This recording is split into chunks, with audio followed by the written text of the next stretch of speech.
today we're learning about a topic which is known as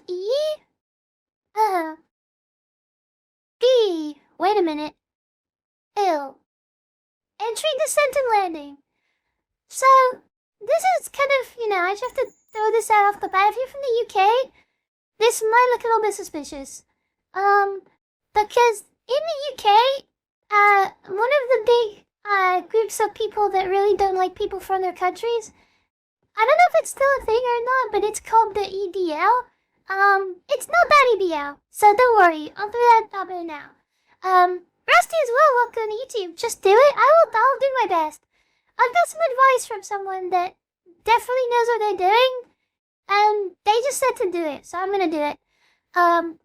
So yeah, EDL, like, Vallis, not electronic dance lighting.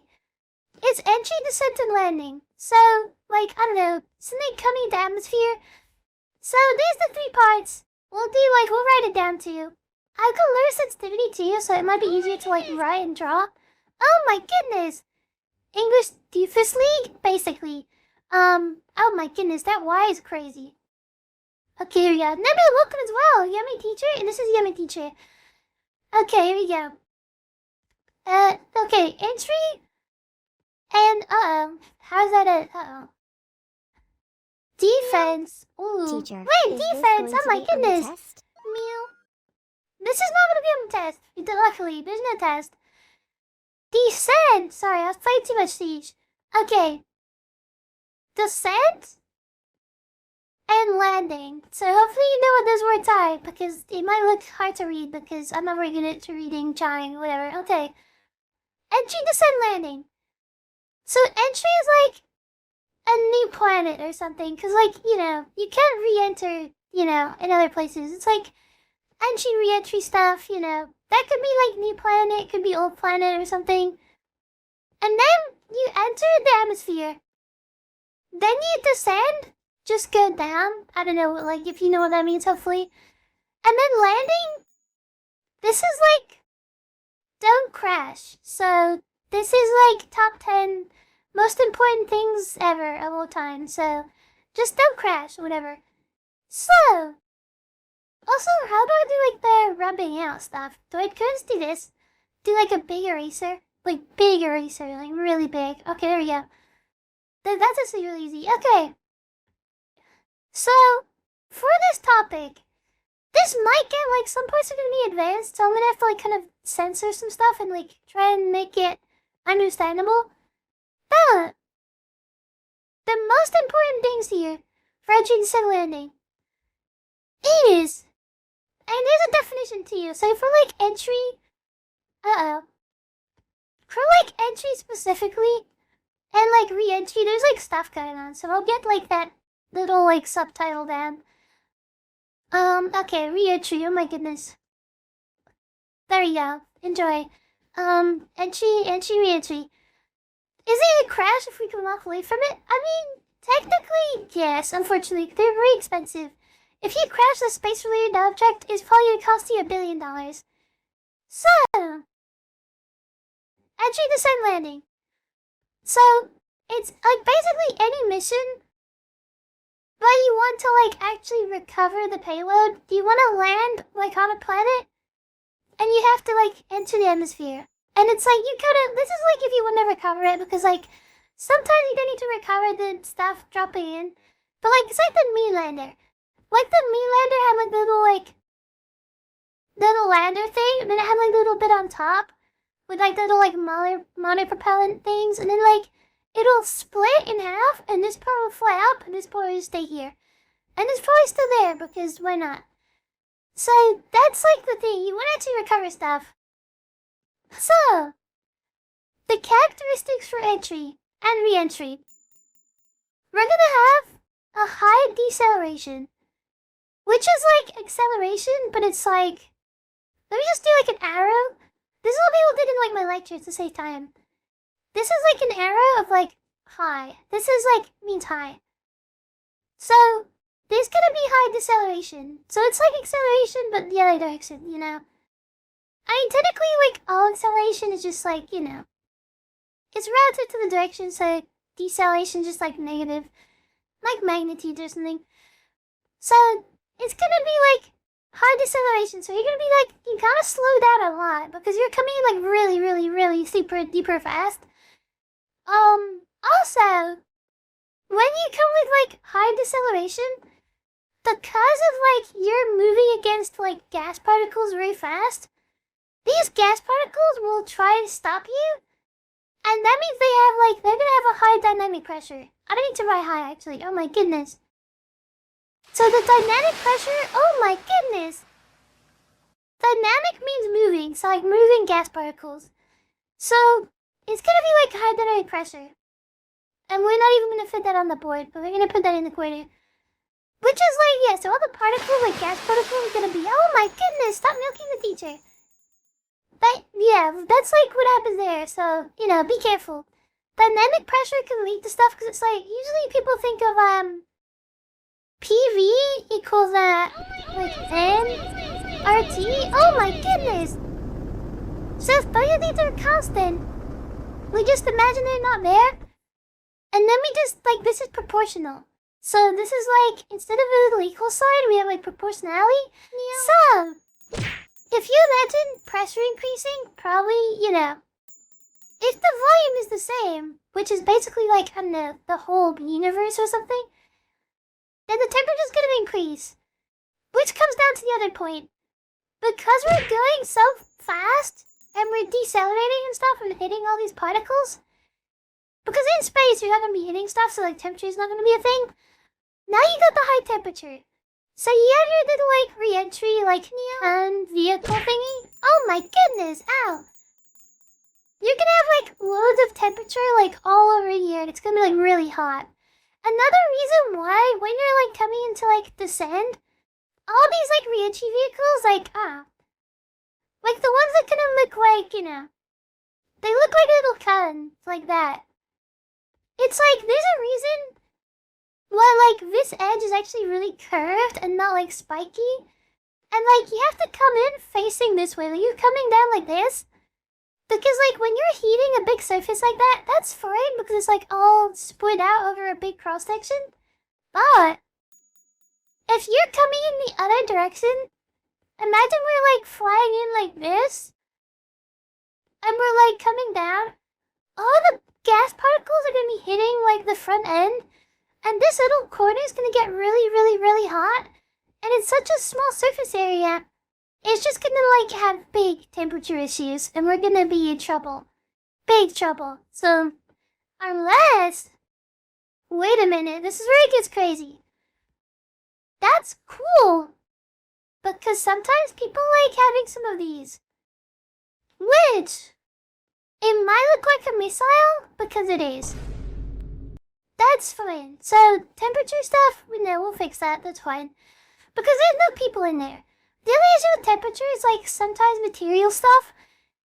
But it's mostly just because, like, there are people in there. So, like, if you have, like, a little box, and, like, people are just, like, enjoying their time coming down from space, it's gonna get, like, really hot. And then, like, they're gonna have issues. So, it's, like, a little, like, it's, like, fully enclosed, too. So, yeah.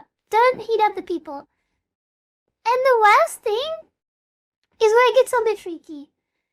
There's gonna be plasma distortions, which are gonna, like, cause communication blackout.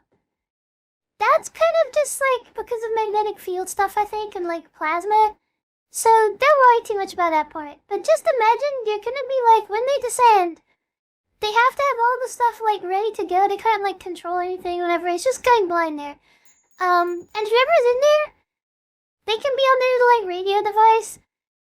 And, like, they're gonna have, like, no internet.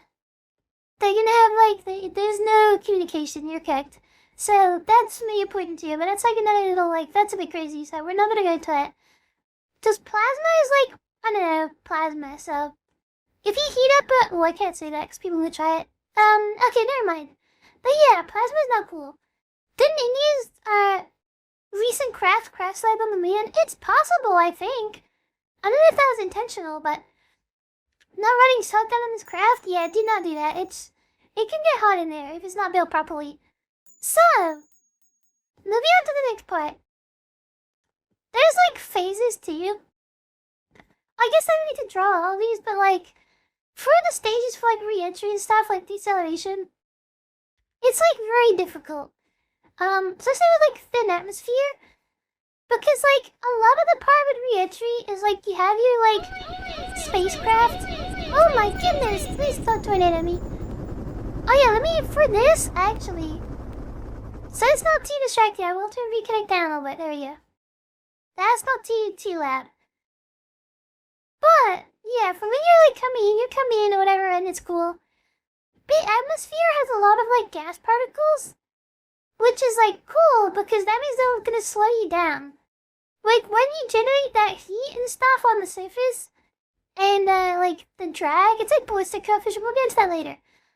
You're like slowing down the craft, but if you're getting somewhere like Mars, you're gonna be like have your little craft thing. It's not a circle, but you know, it's like more of like a little triangle, but like more soft edges.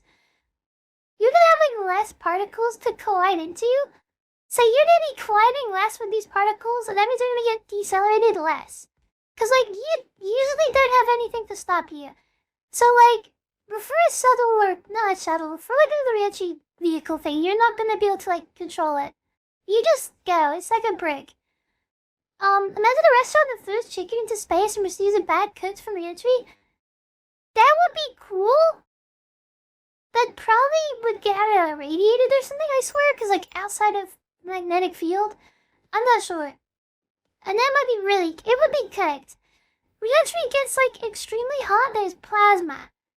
So anything with plasma involved means it's really, really, really hot. So you don't want to, chicken's gonna be cooked, literally, but like to again.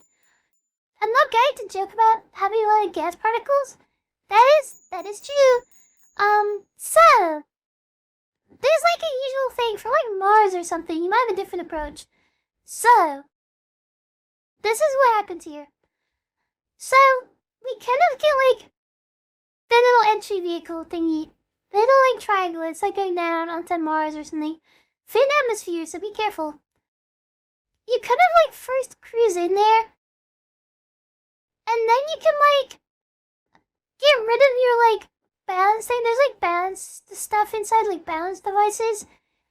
You don't need that anymore because you're just like dropping in hot. So you don't need that anymore. Then you like re-angle it. Cause like you get rid of the balance stuff. So now you're gonna come in like in a different angle. So instead of coming down to like, if this is the surface, let me get a better picture here. If this is the surface of Mars, you don't really want to like, this is like crazy, like we're doing some crazy, what's it called? This is insane. This is not like realistic, but like the scale, I mean. The scale is crazy. But like instead of coming down like this, you don't want to do that. You want to come in like kind of like sideways. So you have time to slow down. So you're like going sideways. So when you go to the balance devices, you're kind of basically coming in like sideways. And then you're gonna have like stuff like the peak heating and stuff, like where you're gonna get heat the most. So you're gonna have like the little like craft thing coming in. It's gonna be like really hot. And then you're gonna kind of like, the path is kind of like this. Let me just like draw the whole path actually, and that'll be easier to see. So you have the surface. You're gonna come in like this. And then you're gonna kind of like, boom! Balance stuff is off, you're going crazy. And then there's like a little bit like that. So, you're gonna have like the peak seating part when you're going like max speed, probably here for like max acceleration. Then you're gonna like slow down a bit, so you're gonna have less heating. And then it's gonna get a bit hypersonic here. Maybe because like the slowing down. And then, because it's thin atmosphere, usually they bring like parachutes. So now like kind of the stage when you're coming to like near the end, like here, you're probably gonna be running a parachute, so that's cool. So the parachute kind of slows you down. And then, this is the cool part. For like stuff like Mars, this is like an example from the Mars mission. Where they dropped the little like craft thingy. You have the like little entry vehicle. Also, there's no people in here. This is for like a rover. I can't remember which rover this is. But this is the one that used the sky crane. So that's crazy. So first when you're coming down to the surface, you're like kind of slowed down. It's cool. Everyone's relaxing, whatever. There's no one in there. But this is the part when like, your little like, it's not really a craft. What is the actual name for it? It's just like an atmosphere vehicle. It's just like a vehicle, basically. you're gonna start doing radar collection. So you're gonna send all the radar signals down to the surface and get like the topology. So like how like bumpy it is and stuff, and like where you can land. And then after you do that, then you have like a good like look on what you're crashing into. Then you can deploy the sky crane, which is crazy. So like the other little like shuttle part have like a parachute or something. That's gonna like go elsewhere. That's not a parachute, but just imagine.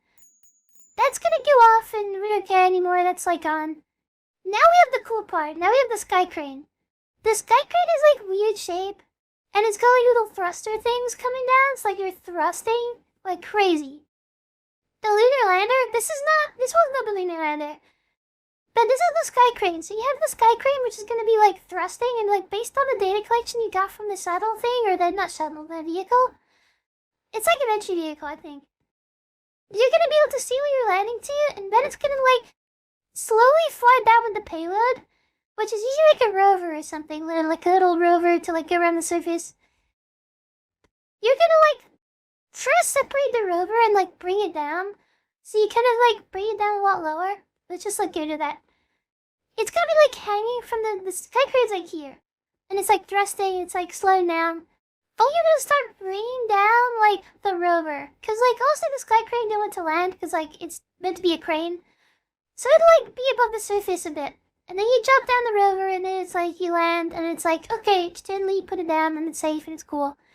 But you need like constant radar too. I'm pretty sure the sky crane also has a radar so it can like scan the surface to make sure it's like landing in the right place. But usually when they send it out, they kind of know where it could like roughly land, but it's like a huge radius. So yeah, we just land that. Don't go straight down, that's why I keep crashing? Probably yes. Never go straight down, so it's gonna come in too fast. You usually wanna like get rid of your like speed at some point. So that's like kind of the re-entry part, I guess. Are there any numbers to do with this? I guess there's density of the atmosphere, I guess. But we don't need to go into that, it's like a bit crazy. So, there's like other types of landing too, I guess, which is like the unguided one. Which is just like, there's a big uncertainty of like where you're gonna land. But you just drop it in with like loads of like little balloon things. It's like loads of little like cushion balloon things. You just drop it in. Just drop it in and it'll land somewhere and then we'll just see. Example. The Mars Pathfinder mission. The uncertainty of where it would land was like 300 kilometers. Which is crazy. And if you're not using kilometers, then that's unfortunate. I don't know how to convert that to anything else, but that's, yeah. So that's a big radius. You're not gonna, like, where are you gonna land? I don't know, but we're just gonna use little balloon things and we're gonna work it out. So, but like, Mars is pretty big. Like, if you do a Mars mission, it's so big that you can probably land somewhere you want to. Because, like, there's, like, flat parts and then maybe not as flat parts. So, just land for somewhere cool. So, then we have guided landing. This is just, like, more precise. So, for guided landing, you can use, like, the space shuttle or the sky crane. That's, like, precise enough. But, like, the shuttle, you just glide in. Like, the Earth is here. You got your little, like, shuttle going. I don't know how to draw shuttles, but it's kind of like something like that. Oh, how like that pointy though. Oh my goodness! I forgot I have much to delete. The shuttle is like something like that, if you know what I mean. So it's just gonna like fly down and like cruise down, got big wings, whatever. And then it's gonna land on the platform. It's probably got like a parachute that'll deploy to you. So that's cool. I like parachutes. And then like land in a runway, so it's like really precise. So for that, it'd be like a 10-kilometer like uncertainty of where it's gonna land. But if you're doing the calculations correctly and you just have like a runway, you'll probably be still in the right plane. Like you're still gonna land on the runway, but there's like 10 kilometers like, you know, you could land anywhere, so it could be like 10 kilometers. That's why I think the runway is really long. I think. Unless that was the Mars lander, it's 10 kilometers, but I can't remember. But it's like something like that roughly, because like usually you're coming in like at least the plane, so you're gonna land on the runway, but you probably need it really long. And you need like parachutes, so, and wheels is something. So, that's that part, I guess. So, this is the hard part because you have like Earth or something. I don't know. Boom! Oh my goodness. Oh, that's it. There you go. Dr. Yumi, oh my which is the goodness! best part in the Earth to attempt re-entry? This part. Oh wait, this is okay. This is where we get. This is where we answer that. I'll answer that right now. So, I mean, best place like on Earth, place, you know, you just like anywhere. I don't know. But this is the thing about re-entry that's probably gonna answer this question here. Think the space shuttle is a plane, so they fly it? Yeah, they just fly it as a plane to the runway, but there's still like uncertainty. It's like you're kind of just coming into the atmosphere. You can kind of fly, but you have like limited like propulsion fuel, so you can like you just have to be careful. But this is where it gets crazy too, because like you have the Earth, and you want to come into the Earth, but you have to like hit the atmosphere. Like just imagine the atmosphere like an extra little like ball thing around the Earth. There's like Earth. There's like the UK. I don't know how to spell the UK. Just imagine. Oh. So, you have to come in at the right angle and at the right speed. Because if not, you're correct. If your angle is like too steep, like you're kind of going right into it, you're gonna set on fire, you're gonna burn up in the atmosphere. And then it's gonna be really hot and you're gonna lose whatever you had coming in. But, if you're too shallow, like if your angle to the Earth is too shallow, you're just gonna bounce off the atmosphere. Because it is like gas. At the end of the day, it's like basically like loads of gas particles and stuff. So if you have the Earth and you come in like shallow, you're just gonna bounce off because you're gonna kind of like get redirected and then just boom. So you have to be really precise in the way you hit the Earth, like into the atmosphere. But yeah. There's a lot of trade-offs though. The whole like trade-off system for like re-entry is like you have it's like the triangle of like stuff. You have the issue with heat, and these all like kind of counteract each other and like how to design for it. So you have like the heating issue. Then you have like the deceleration. So I'm gonna do like DACC, like deceleration. So you have Oh to my be perfectly goodness. high for proper re-entry? Yeah, like the angle you come in has to be perfect.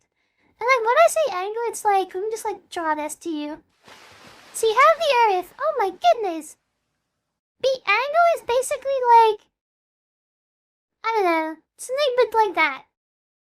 And there's also the horizon that we're gonna get into later that's like a good benchmark, but there's like, it's like a 90-degree angle, so there's like an angle you want to come in at. You probably want to like here, but I'm not sure. And then there's like numbers later, but on my like research stuff. But yeah, you have the heat issue, you have the deceleration issue, and then you have the accuracy issue. So it's kind of like a big, like you're fighting each other, like all these things affect each other, and they're all like trying to, it's like 5 hearts under one roof. Where they all kind of want you, and it's like you kind of have to be careful which one you choose. So you can't like go all in for like heating, because then maybe you're like too heavy or something, or I don't know, use heat shields or something, and it like messes up other stuff. And then there's like deceleration, accuracy, and stuff. They're all gonna just fight each other, so it's just like it's like the dating game. So that's like an issue. But this is the part that's interesting. Okay, let me draw the little Earth again. Let's just draw Earth like this. So you have the re-entry corridor, which is what it sounds like. It's a corridor re-entry. So you have like a little range. So if this is your aircraft, like here, I'm not gonna draw like spacecraft anymore. We're just gonna draw it like this. There's like upper and lower bounds. So you have like bounds like this. Infinity ET, welcome as well. Teacher Yummy, exactly. That's kind of what we're trying to do. No, so welcome, studying. This is study time. This is like terrifying. We're studying today. Welcome, I hope you had a good day today. Okay. This is the thing here. You have like a perfect little re-entry corridor where you're gonna come in and land. And this is the safe part. This is because of the angles too. This part is gonna be undershooting. And this part is gonna be overshooting. I was thinking different colors, but I didn't do that, so we can like change it to like red.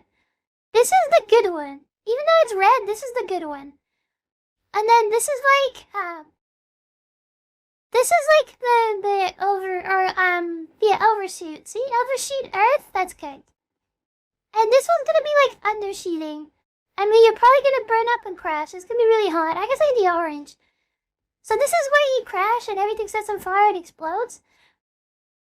And then here, you're like hitting such a light area because the atmosphere gets more dense and you get close to Earth or something. This is where you don't have enough drag. Oh my goodness.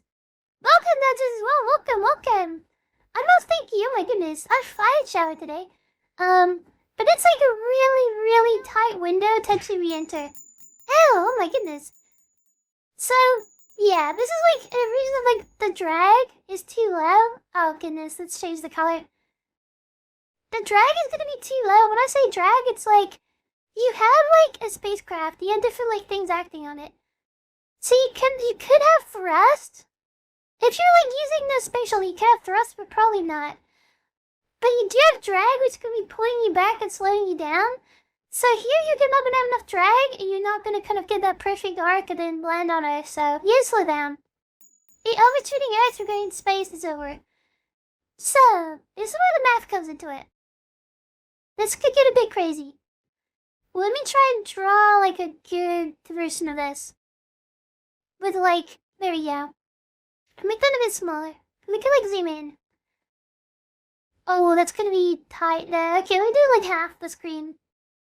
There you go, that could be good shape. So this is the part where we get into actually like the calculations and like where the equations come from. It's like the equations of like planar flight. Planes in like planes, I don't know, but like with nay. Oh, it evolved on nay, I don't know. It's just like planes. So, this is the Earth. We're gonna call this E for Earth. Or maybe we're gonna write the whole thing because then people can understand. 10 more? Oh my goodness, 90! Oh my goodness!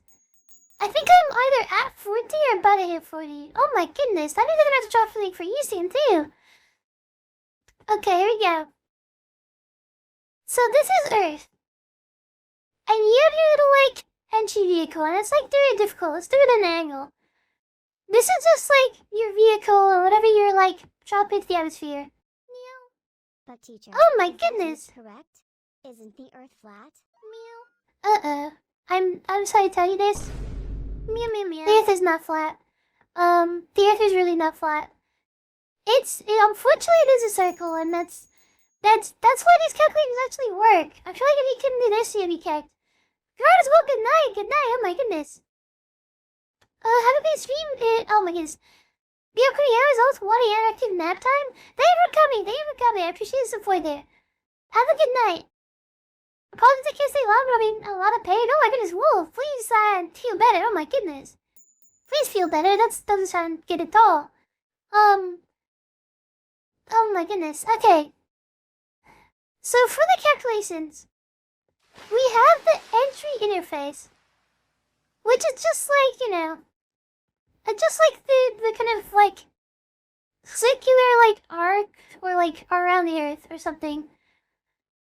This is where it gets crazy. This object is gonna have a lot of things acting on it. Oh my goodness! Oh! So we have lift, which is going in like this direction. And then you have like kind of the weight too. And then you have the drag, which is slowing you down. Oh yeah, we're also like coming in this direction, by the way. So that's, if you wanna, let me just make this rubber bigger so I can just like, there we go. Eliminate people. Let me just draw this bigger actually so I can like have more space. Let's just do like that big. There we go. Okay, that's better. And then we have the re-entry, the entry interface. This is where you do the calculations from. Okay. So this is not thrusting either. Oh my goodness. So you have a velocity, which is V. You have the lift, which is L. Which is just like how you're flying. Lift go up. Like airplane, lift go up. Okay. The drag is slowing you down, so you're decelerating. And they also have like a component of weight. But like, I don't really think you need to bring weight into this yet. But for these calculations, it's kind of crazy. Oh, this could be hard to draw. Let me redraw the Earth actually so I can get it like in the right angle. You can just draw it manually. Because there's gonna be like this. Like you're gonna be coming down like that. And there's gonna be like, well, it's just a diagonal because it's kind of like an angle. Oh my goodness, there's so many dots there. I shouldn't have done that. Some lift go down, that is true. If you're underwater, I guess, do you? Okay, but you have the I and J coordinate system. Which, this is where it gets a bit crazy, but don't worry about this too much. So this is how you like kind of benchmark, or like this is where you like, oh my goodness, Jeffrey as well, welcome. But yeah, this is where it gets crazy. Okay, let me try and lock in here. So you have the Earth. The Earth has a radius too. And you're starting like, this is your 0 point. This is like the 0 point in the middle. Earth has a radius. And you have two components, J, and you have I. And also, between J and I, you're gonna have your like angle theta. Which is, oh my goodness, I need like a thinner pen. Let me just like make it a little bit thinner. Then you have your angle theta. And that's like kind of important for some stuff, it's just like the angle stuff coming in. So like for this, the angle is gonna be like, if you just imagine this like coming down to here, the angle is gonna be kind of weird. It's gonna be like more like this. Because this is like perpendicular to the surface, so that's why you kind of like, it's perpendicular to that and then it's the angle. You also have, this is another one to throw in there, it's really crazy. You have to draw a tangent to the Earth. So like a tangent is like when you draw a straight line to like the surface, that's like a tangent. But your tangent has to be like from here. So like this is the Earth. So you have like a line going here, and you have like a tangent to the Earth. So like that or something. So it's like tangential or something. That's how you kind of, that's based on the local like horizon. Which is how you can kind of like simplify some of these equations, because like the angle's all messed up and it's like you have to kind of get reference points and stuff to kind of like do these calculation stuff. And then for the same thing, you have a different coordinate system too, which is not really that important, but I'll throw it in there just in case. You have the J with velocity for actually like the Rinchi vehicle. And it also has another I component. Which is, you know, it's basically like X and Y. Just like imagine X and Y like on a graph. And also, I think that's it. But, let me like get it all this so I can like simplify it, because there's so much going on here. It's hard to like write on the tiny screen. Draw your re-entry vehicle. And you have that like tangent. So like the Earth is like here. You draw a tangent to that. And like kind of translate it up. So it's like going through the center. Like, this is the center of mass, by the way. This has like a center of mass. So like you draw the tangent like parallel to the one to the Earth, so it's like here. That's not parallel, but you know, you can imagine. It's like there. This is where it gets crazy. Because you have like the drag acting this way. Or the lift, I mean. And then you have the drag acting this way. But then you're like, horizontal line is here. This is like the this is like the horizontal line here. And there's gonna be a difference between like the velocity coming down here. And there's gonna be a difference between that and the local horizon. Because I need to like, okay, let me stake it. This is gonna get crazy, but let me try and get it to like a part where people might understand it. This might explain it better. You know you have like triangles? Like Sakatella, something like that, like sine, cosine, and stuff. You normally want to like normalize stuff. So if you have like an object on a slope, you want to like normalize it into like vertical and like horizontal like components. That's where you get the triangle. So like you have to use the angle. So this is the hypotenuse basically. You have the opposite, you have the adjacent and stuff. So you basically you have to like do it in a way where like you have to normalize it so you have like whatever the number is for this angle. You want it to have like a vertical and horizontal component. You have to like split it for the maths or something. Hopefully you've done that in mathematics. If not, then I don't know what else to tell you. That it might be over. Also you have like a height between the Earth to you, but it's, you know. Let's just get into the calculations because it might make more sense. From here. So, for this equation, there's like basic stuff. Let's like take it one step at a time. Let's go to the acceleration first. Let's just do it like step by step. It also have deceleration, but like look, we're doing acceleration because like it doesn't matter. It's just like the magnitude of like or the text or whatever. So we're just gonna imagine. So for acceleration, it's F equals ma is cool.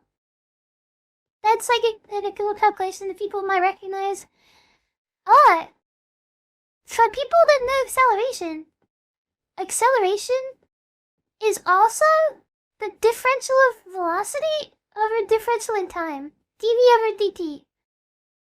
So it's like the changing like, and what is like differential? It's basically like v2 minus v1, like t2 minus t1 or something. So just imagine that. It's like if you have a graph and you have like a line on the graph. If this is the velocity, this is a time graph, velocity time. This is where you kind of like, acceleration is the gradient. So you have to use your little like triangle thing and get the difference between like the point here, That's like math stuff. For acceleration, let me just like, there you go. That's the acceleration stage. We'll just, hopefully you can see that. Let's do the flight path. So let's do first the local horizon. This is the horizon of Earth. Which is crazy. Also in your square. And let me like normalize it too. There you go. Let me just draw a square so it's a lot easier, like flat. It might be easier to do this actually because then I can do lines. Okay. This is like the center of mass. So, this is where we have the lift. Oh, this is way easier. Okay. This is where we have the velocity we're coming in with. And this is where you have the drag. Notice how it's like, and also the velocity and drag are like on the same like horizontal plane. So that's drag, that's velocity, that's the lift you're getting. And this is for like weight. The weight is actually going to be like with the horizon. So you can normalize weight because like the Earth is like down here and like mostly like gravity pulls you towards Earth. So the weight is going to be like pointing towards Earth. Just like that. So like the Earth is like here, you're getting pulled down towards Earth. So you have your weight. And people that might know weight is also equal to mass times by gravity. Which is big. We're going to use that later. And then this is the part that gets crazy. There's an angle here. Which is like, okay, this could get crazy. This is the flight path gamma. I think it's gamma. I can't remember my symbols that well. Uh-oh. Let's do it like a little bit fainter. So this is like gamma. You kind of draw it like that. Kind of. So gamma is like, this is the flight path angle. And if you're above the horizon, like this is the horizon line. Let me just like do this H for horizon, American like, I don't know, D horizon. There you go. So this is the horizon line. This is just like tangent to Earth. This is the, if it's above the horizon line, the angle here is gonna be positive. But if it's below the horizon, this is still the horizon line, by the way. So you can see velocity is above, so it's positive angle. But for drag, it's below the horizon line, which means it's the opposite. That means it's negative. The angle is going to be negative, so it's going to be like negative, like, 1 degree or something. Just like people, it's like a number. Meow, meow. Meow, And meow, like meow. plus 1 degree. Oh my goodness. Meow meow. Think of that. So that's kind of like the horizon stuff. That's how you normalize stuff, basically. So for the first equation for acceleration, we can just like break it down like this.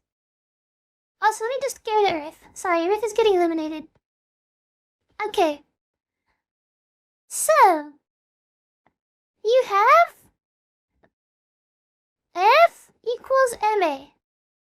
Hopefully everyone knows this. The mass of an object multiplied by the acceleration is the force of the object. Like, in its magnitude or direction or whatever.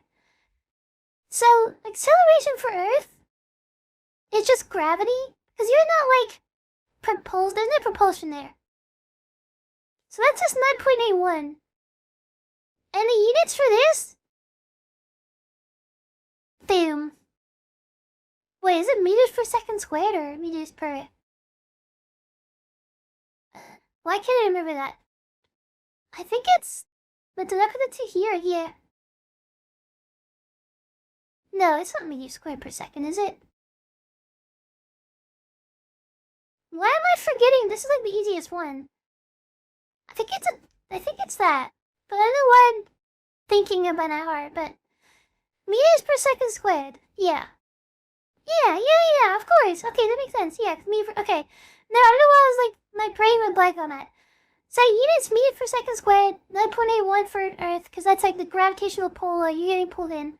So you can also equate this to... Let's like break it down. Let me just like do it in a line so you can see the workings here. That's how you like derive it. So this can also be written as, you know, like before, we said A for acceleration, because just the like dv over dt, like the gradient of a velocity time graph. So you can actually write it like this. The change in velocity over the change in time, like dv over dt, we can do that. That's cool. But this part is when it gets a bit crazy. Yeah, okay, this is where it gets crazy. You can also write the forces. Let's do resultant forces, if you will know what that is. Oh my goodness. So for the forces... Oh, this is gonna be... I think it's fine. Yeah, okay, this will be fine. So we have the force. Let me just like write this separately and then like connect them, because then that might be easier, I think. Can we reduce the thickness of the brush? I think I should, actually. That's a good idea. But it's really fake. It's hard to like write stuff. Okay, yeah, this is it. So you have the force of the object. Let's just draw the object again. Okay, this is the object. It's coming in with a force. And then also there's drag. Which is the force is F. But then there's a component of weight. Normally, weight is like going down. So it's like, it's not on that horizontal line. So you just ignore it. However, the Earth is like here pulling us. So gravity is going to be pulled off. Like the weight is going to be pulled in a direction. Which means it's going to have a component. That's just the X and Y. That's easier. It's going to have a horizontal component. Oh my goodness, wait, Herman's workshop with the YouTube raid as well. Oh my goodness. Welcome. Oh my goodness. Welcome. Oh my goodness, thank you for the raid. Welcome in. So I'm teaching like space engineering stuff right now. This is like getting crazy. I've got a good day today. Welcome. Oh my goodness, what are you up to? I saw you riding your like most complicated like animation yet recently, which was insane. I haven't seen if you finished that one where it's like the Minecraft one go jumping in the water, but that was like my favorite Neurosama moment I think I've seen so far. So welcome. If you do raiding around and stuff, you can do that too. I'm teaching like space engineer stuff. We're doing like re-entry, some vehicle stuff, so had to leave so early, Sag. Don't worry. I'll be here. I don't know. If an I have no astronaut idea. is orbiting Earth and feels Oh my weightless, goodness! what exactly is providing the centripetal acceleration, and why doesn't that acceleration register as a force they feel? Meow. What? If an astronaut is orbiting Earth and feels weightlessness, what exactly is providing the centripetal acceleration? Meow. Oh my goodness! Oh my goodness! And Nas in the 6th community gifted. Oh my goodness, that's very appreciated. Oh my goodness. And Anonymous and then Blake, I appreciate the support there. That's very kind of you. Oh my goodness, that surprised me. So many mini yummies fall from the sky. Thank you for support there. YouTube or not YouTube. Twitch has a thing where they gift the extra sub, so that's why it's 6. So shout out to Twitch for the extra sub there. But I appreciate the support. That's not required of you. That's very generous of you. Thank you so much for that. Oh my goodness, that scared me. That was like, it really scared me. I can't even remember what I was saying. Okay. But thank you for the raid too. I'm YumiPixel, PhD almost in space to wherever. Birthday stuff. Oh my goodness. Does Miyu fall from orbit? I mean, if you're like close enough to Earth, like the gravitational pull is there, like you're gonna get pulled in. Okay, here we go. Oh my goodness, the water balloons. Let's get back to it now. They need to raid and run, go enjoy, have a rest. Is my hair gonna change color? I'm not sure. A lot of study-related stuff for me today. Made huge progress on my Japanese today. Oh my goodness. Congratulations. Oh my goodness, that on the YouTube as well. Welcome. Nice to see you again. Welcome back. I'm actually learning so much. I think I can play Colonel Smithra and not burn up a Ranchi. It's possible. I hope it's helping in some way. But welcome. How's your day? My day was it was okay, I think. A lot of sleeping today, to be honest. But welcome. Sorry, I'm like overwhelmed. There's so much going on here now. I'm getting like sensory overloaded. I got taught a proper sentence structure, learned some of my Spanish as well. Oh my goodness, Spanish as well. Me gusta español. That's all I have. There are copulas for Japanese? Copulas? Copulas? I have no idea what that means. But Japanese is like a hard one to learn, I've heard. Mi español is... Oh, okay. That's unfortunate. Mi español is even worse. I have no idea. I don't speak Spanish. I do not speak Spanish. Imagine young first university students to the stream to learn concepts. This would not. This is really bad teaching you. But this is what you have to do with first stream so I can learn what works and what doesn't. So let's get back to it. We have weight. It's getting pulled down to Earth is cut a weight value. Indians. So, if we were to normalize it into our X and Y coordinate system, which is technically J and I, but like, to be honest, J and I is just because they want to sound fancy. It's X and Y. So, we now need to normalize the component of weight in the X direction, because there's going to be a weight for the Y and a weight for X. So, to get the resultant force, the total force acting on this, the equation is going to be like the force minus the drag, because the drag is pulling you in the opposite direction. It's pulling back, it's minus. And also the weight component, there's a component of it pulling in this direction, the X direction, which is also going to be taking away from it here. So minus the weight in the X component direction. And how you normalize it is going back to our, angle, horizontal, or not, the horizon angle thingy. So let's say, that's gamma. Oh my goodness. How? That hurt. So, for this, let's get this, down. Let me think about this. Let me just, whip this out to you, and then this will, help me. So for this, if you want to normalize the gravity mass stuff, it'd be like the weight, which is mg, mass times gravity, multiplied by sine gamma. And that's just because, when you're normalizing it, I think it's because you have, it's on their, hypotenuse, and you want Oh, it does teach Jason. I can't remember. It's one of the two, because it's like the angle is like here.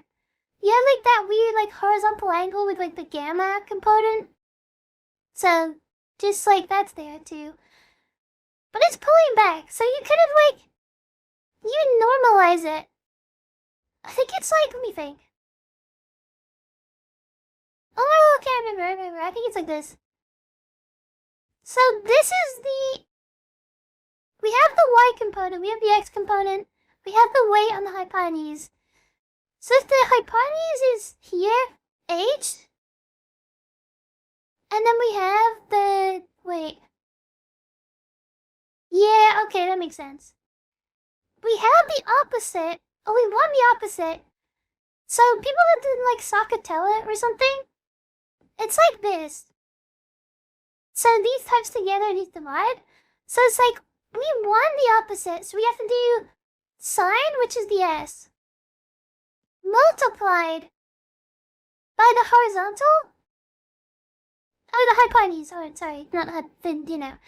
So this is the hypotenuse, that's weight. So I just times it by weight, which is actually like mg. So we just get rid of that. And then, just because like how angles work, if you translate this angle, gamma, and do it from here, it'll just be the same. That's just like, it's hard to explain that way. I'm not like, can't remember how else to do that, but that's something. Let's like get back to the equation too. Let's just get rid of everything to start blank. So back to like the equation for this. So F equals ma, and then that equals m dv over dt, because acceleration is like differential of like the velocity time graph, the gradient or whatever. And now you have, this is equal to F.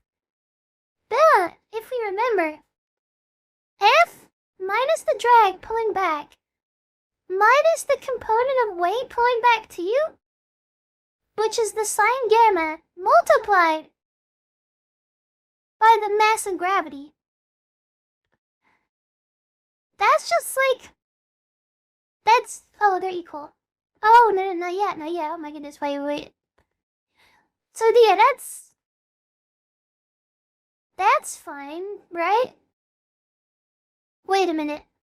Let me just think about something. What are we calculating? We're calculating acceleration of a vehicle. Like a re-entry vehicle.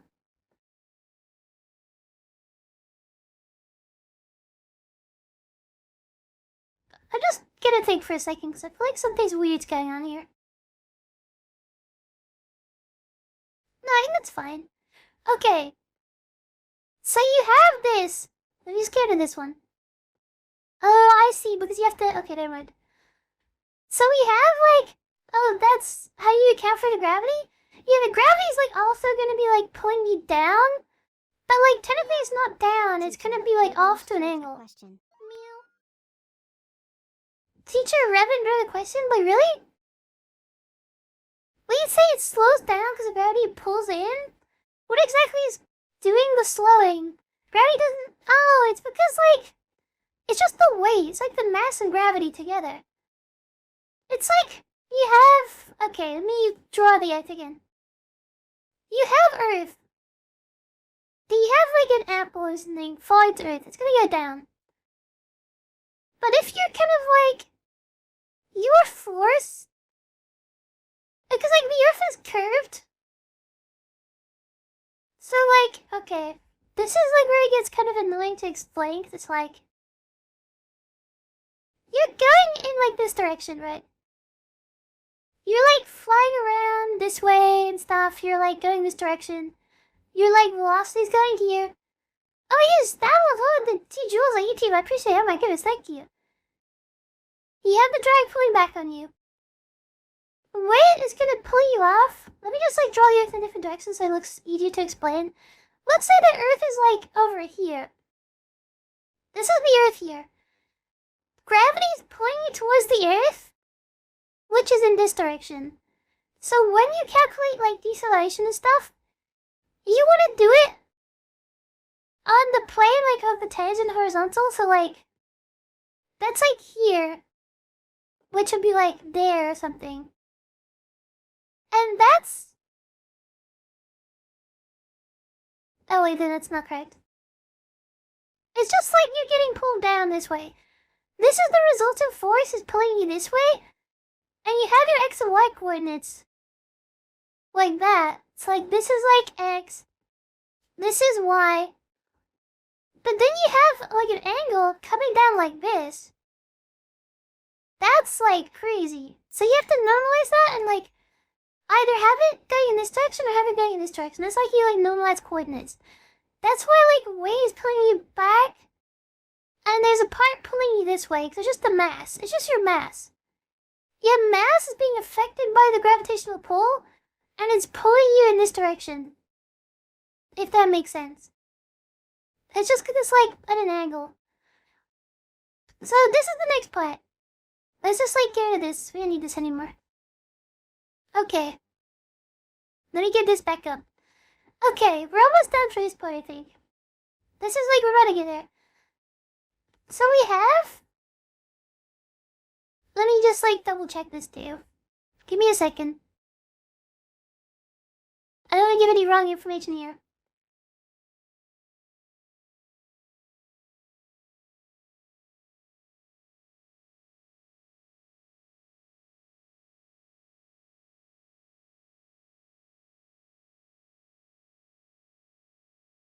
Okay, I think that's great.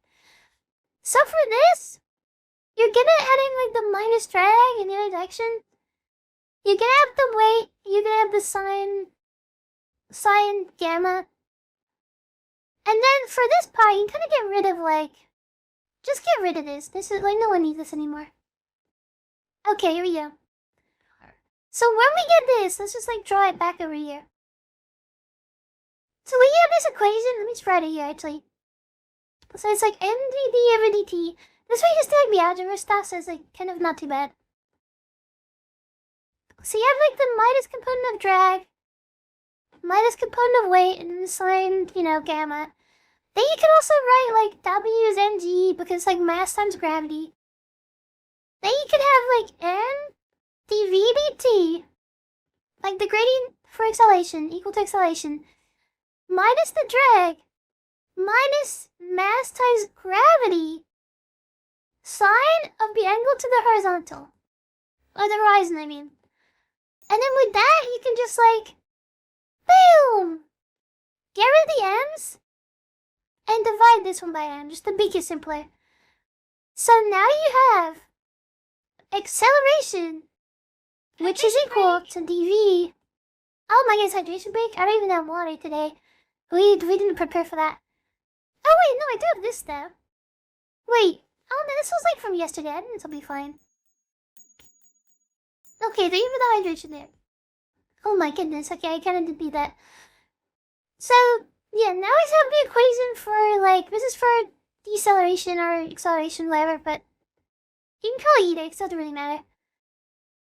So that's like, this is basically the equation you'll use for acceleration, especially like pulling it to other things. So your acceleration is equal to the negative drag divided by mass minus gravity, which is a constant, so that's easy. It's just 9.81. Just meters per second squared. And then you have the angle for the horizon, so that's how you kind of like get into a plane where you're using the Earth's like coordinate system. And then, so that's it, that's acceleration, so that's like done. That's like all you need. So in like an exam, you would probably get given some of these. Like, to be honest, they might give you this. That's error wrong way. They're probably gonna give you this. They're probably gonna give you drag or something close to work out with like newtons.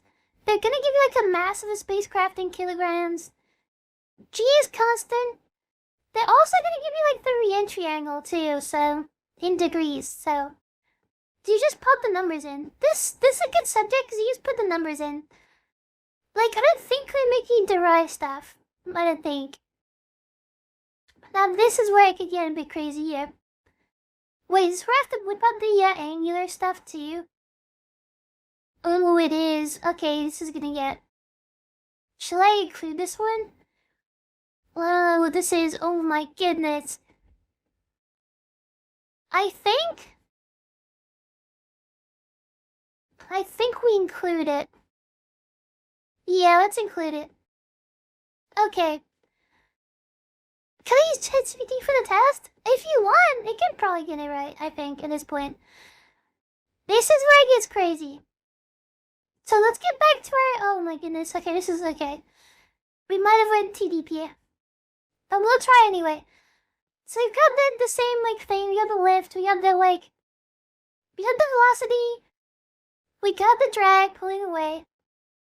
We just, like, double check things. I just feel, like, weird about this one.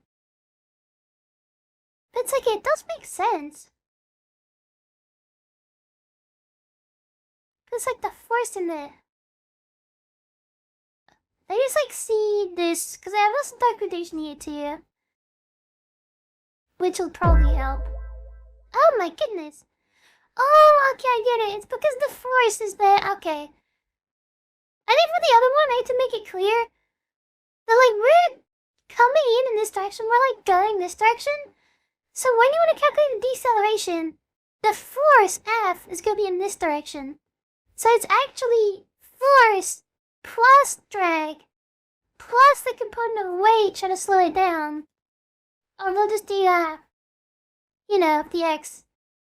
And that's why when you do, like, F equals MA, it's, like, equal to the negative. So you, like, change the signs because you put on the other side of the equal sign. So that's why that makes sense, because it's, like, decelerations that's that way. Okay. If they would notice that, but I don't know if anyone did. Okay. Then we have the off angle of the weight. Then we have that, like, weird line again. I hate this line, but it exists, so we have to include it. Then we have the, like, re-entry angle gamma. So this is, like, the Earth's horizon still. Because, like, the Earth's not flat, so unfortunately you need to treat it as a circle and draw tangents.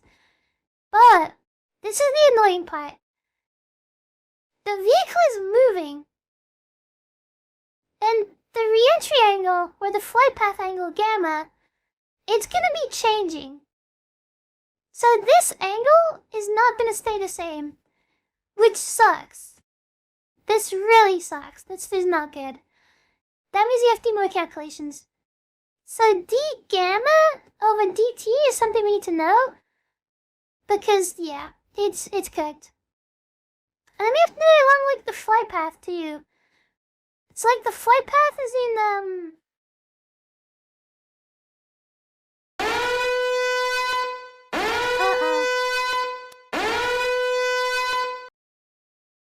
Yeah, the flight path is there.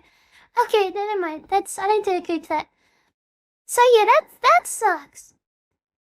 So like, this is where you have to like centrifugal force kind of thing. So you have like the force, but it's in like the direction of like, okay, let me draw in the box so that you can probably see it better.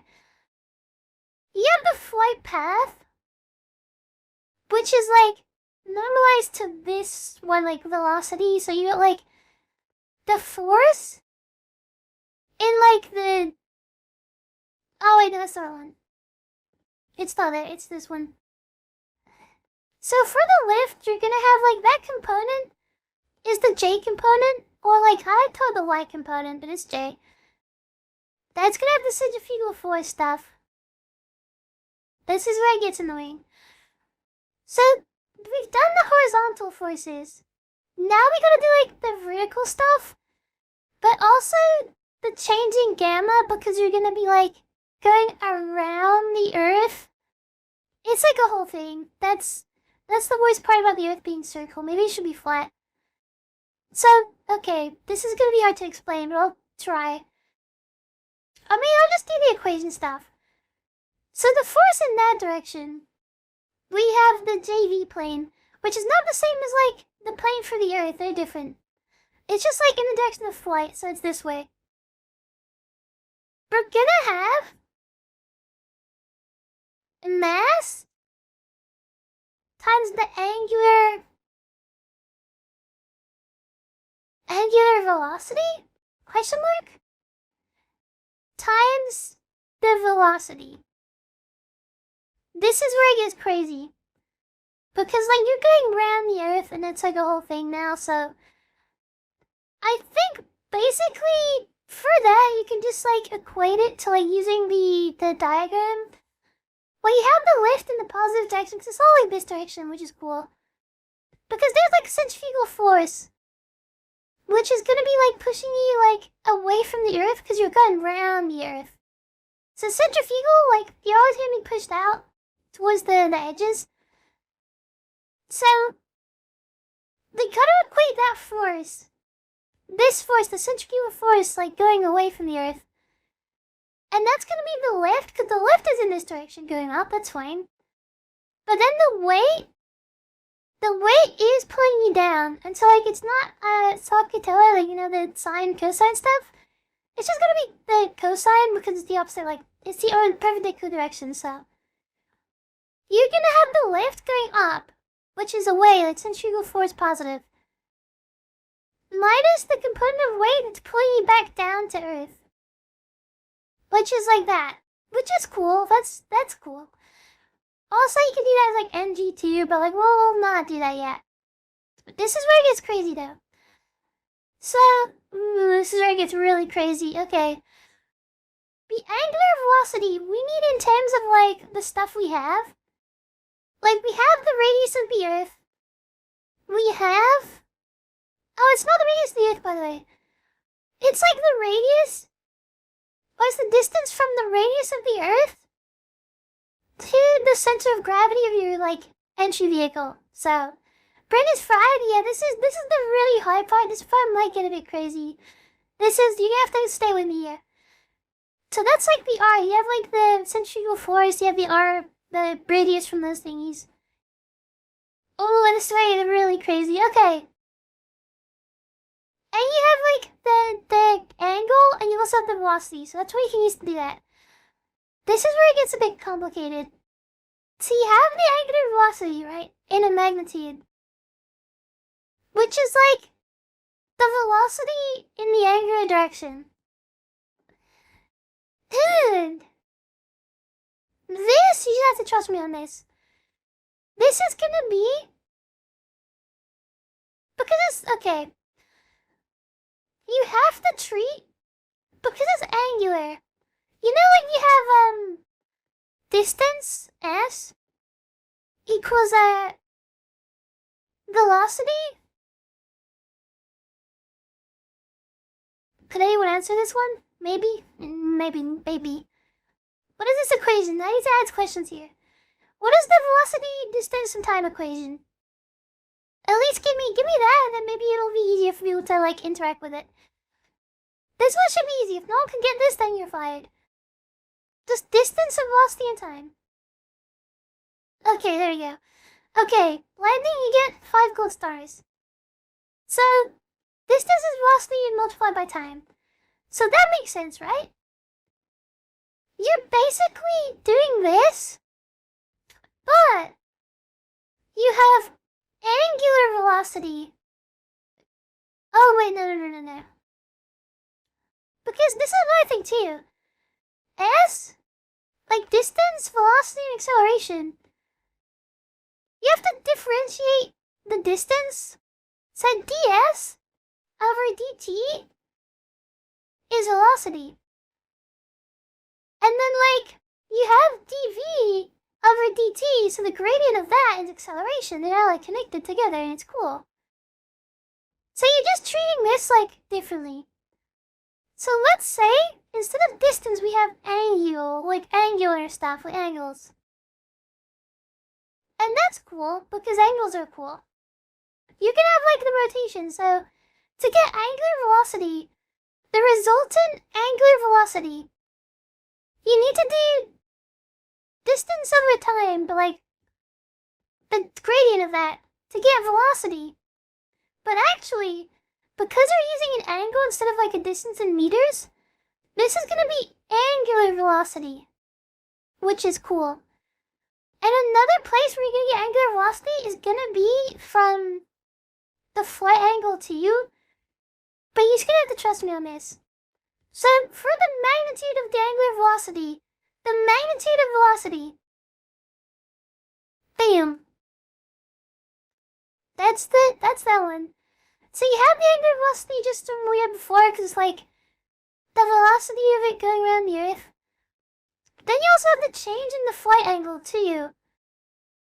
And because you're changing the flight angle, you're changing the magnitude of the angular velocity. Because the angular velocity is going to be like round. And you keep like changing every time you go around the Earth, you're going to be changing the tangent point. You know. That's just how it works. Okay. This is the hard one to teach. I said no, I should have skipped this one. Okay.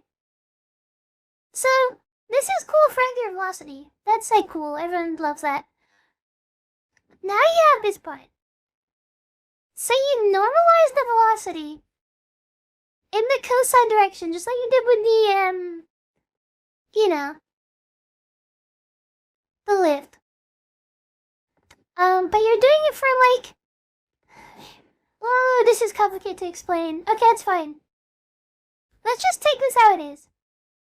You have that component of velocity at that point, and it's also going to be multiplied, or it's going to be like that distance from these points.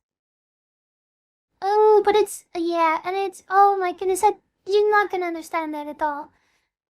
That's what accurate is though, because it's, this pretty much, yeah, it's insanely accurate. This is why they like, this is it. If you were to land on the moon, this is it. This is gonna get crazy here. This is like as complicated as I've seen it get for like re-entry stuff. Oh, I just had to explain. I might just skip. Okay, this part I'm gonna just go over quickly because like I'm not expecting people to understand this, but maybe some people will. So you're gonna have like that velocity is equal to the radius.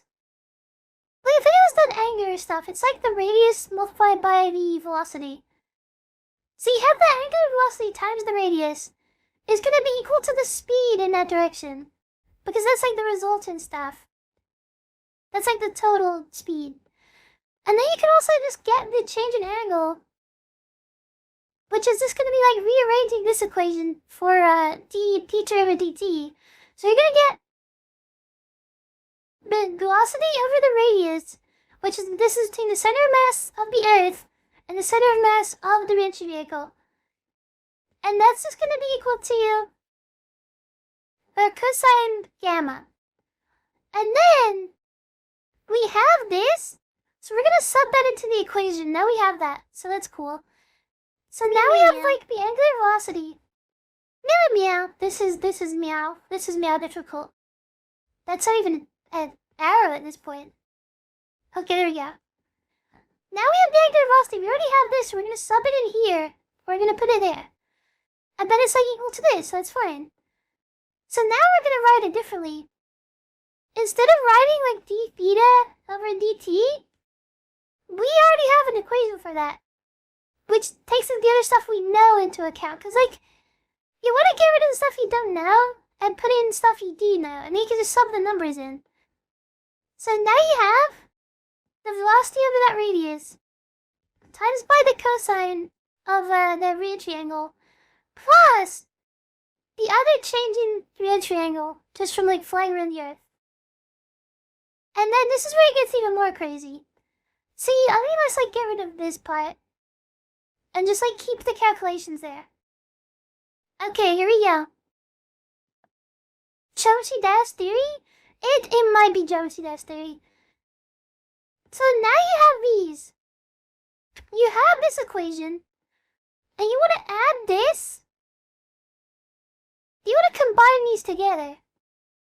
You have that like force equation where you have the like angular velocity and you have the velocity and the, you know, just from before.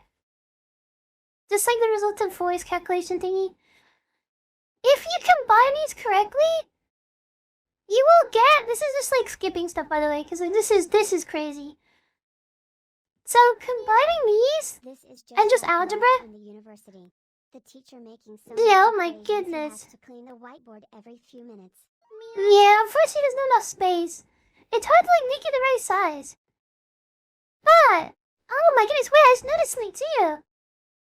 My chat box, it's because like I've changed to 1440 and everything is now like updating, so I need to like move the chat. The chat's there. How did the chat get there? Where is the chat? Oh my goodness. Is the chat even like... The chat should be... Wait. Oh, the chat's there too. Why is there chat on my screen? Which one of these nodes is a chat? Alerts? No. Subs? Definitely not. Wheel? No, it's on the wheel. Where is this chat coming from? Do you see like the chat on my screen? There's like a chat like right near the creator window, but I don't know where it's coming from. Did I just like... It's one of these, but I don't know which one it is. Oh, it's here! Okay, oh my goodness. I don't know how it's gonna be easy to see though, cause like the background. Oh, and it's... I'm gonna put it maybe up here, but like I don't... And this is a white background. Okay, there we go, sorry. Okay, back to it. Let's up back in.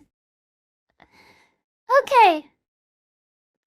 So you can just like rearrange stuff and like simplify stuff. You got the equation or whatever. You tell them the algebra so you can get to this point. We have this equation. We have like you have this stuff. You have the gravity, you have the velocity squared, so two velocities involved. You have the cosine r, or in the r. Boom. That's velocity too. So you have this kind of equation, which then I guess comes down to like that's just as good as you're gonna get. For getting like the change in the entry angle, this is it. And you got velocity here, you just divide it over the end. Just like let's move on to one that's a bit more easy to understand, because this one is like the most complicated one out of all of them. Let me take a look here. For like the other equations. You got that one. Could you change in altitude, maybe? But that's more like angular stuff. Angular is like crazy. I think any person understand this. I'll be honest, I don't think Ellie could. I think Ellie could understand from the explanation, or like if she had the lecture notes, probably yes. But my explaining is not very good here. I think I could have done it better.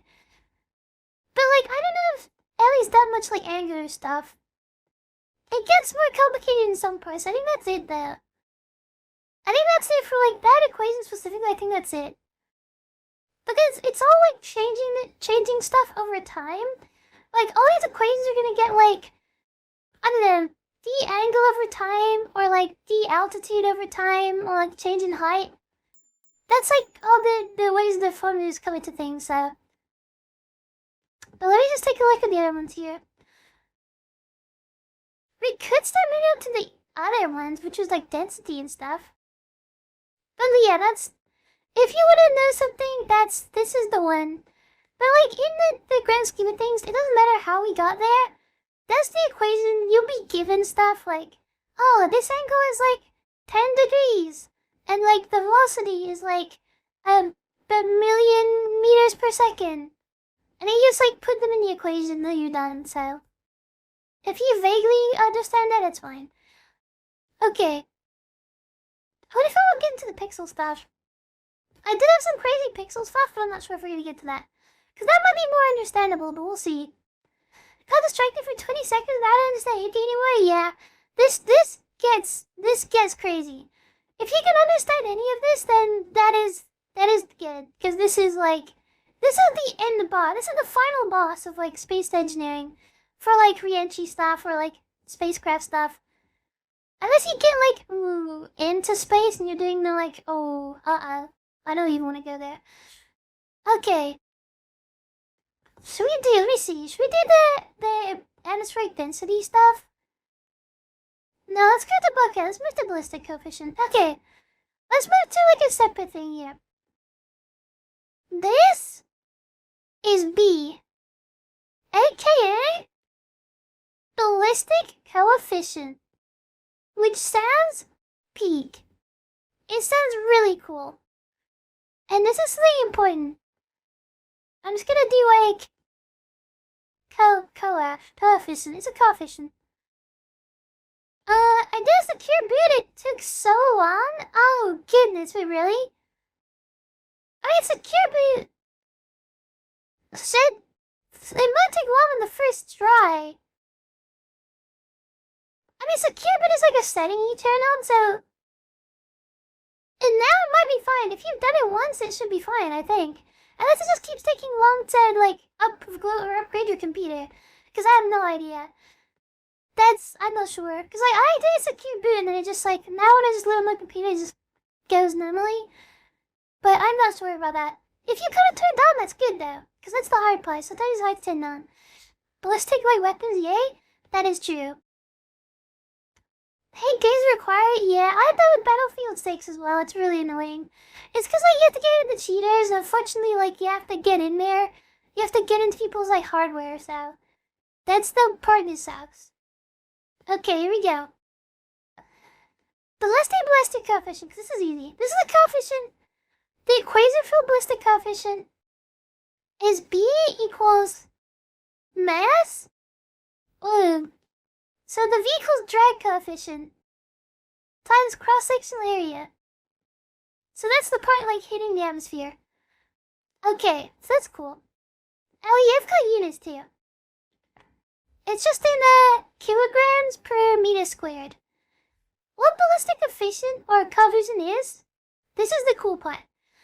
Ballistic coefficient is how well an object opposes drag.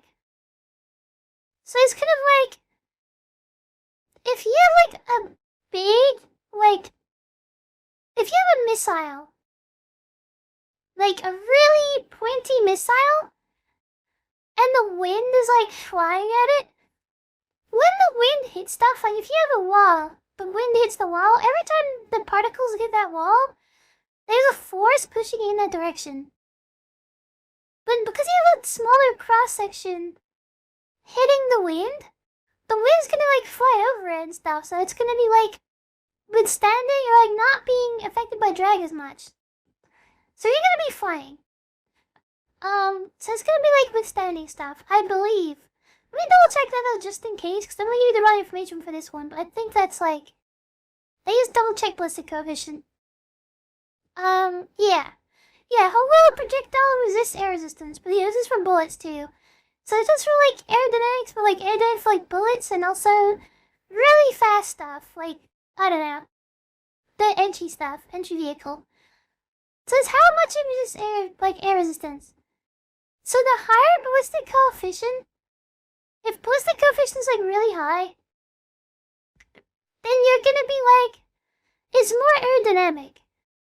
So like a missile has a really high ballistic coefficient because it's gonna be like losing less speed to air resistance, and it's gonna be just like flying.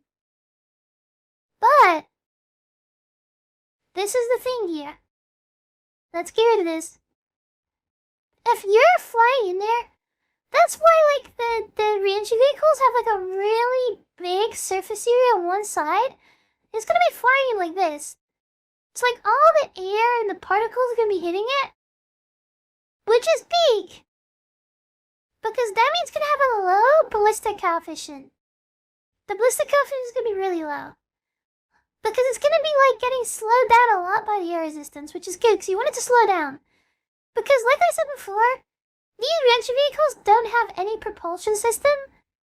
So there's no like way you can slow it down by like firing jets in the other direction, usually.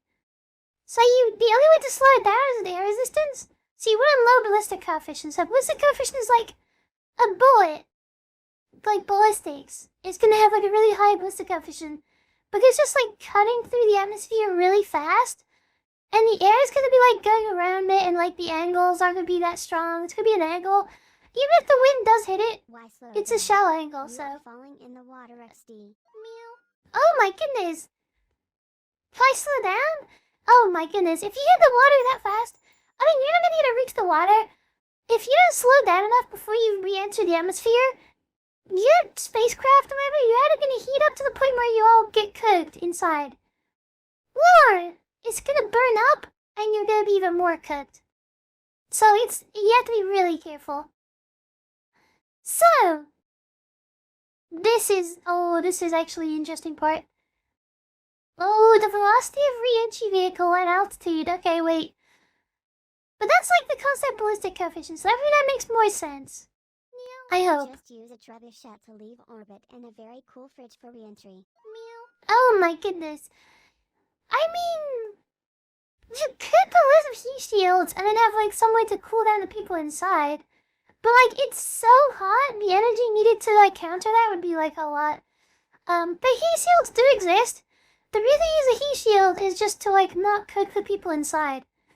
Cause like sometimes the materials can kind of handle it, so it's kind of not as bad. But let me see what else I can do here for like this. But like that's ballistic coefficient, so hopefully that makes a bit more sense. Let me see if there's like any other stuff, cause I feel like the other mathematics stuff is a little bit crazy. So I don't know if I really want to go deep. Strike to be patting my uncontrolled zero-lift steep entry missiles? Oh my goodness. Okay, this part is gonna be crazy. Do you know the story about the metal cover that went into orbit? I think I've heard about that before. I can't remember why it like exploded up so high, but I remember that. Oh my goodness. But that has a really low ballistic coefficient, so that's gonna be like slowed down a lot.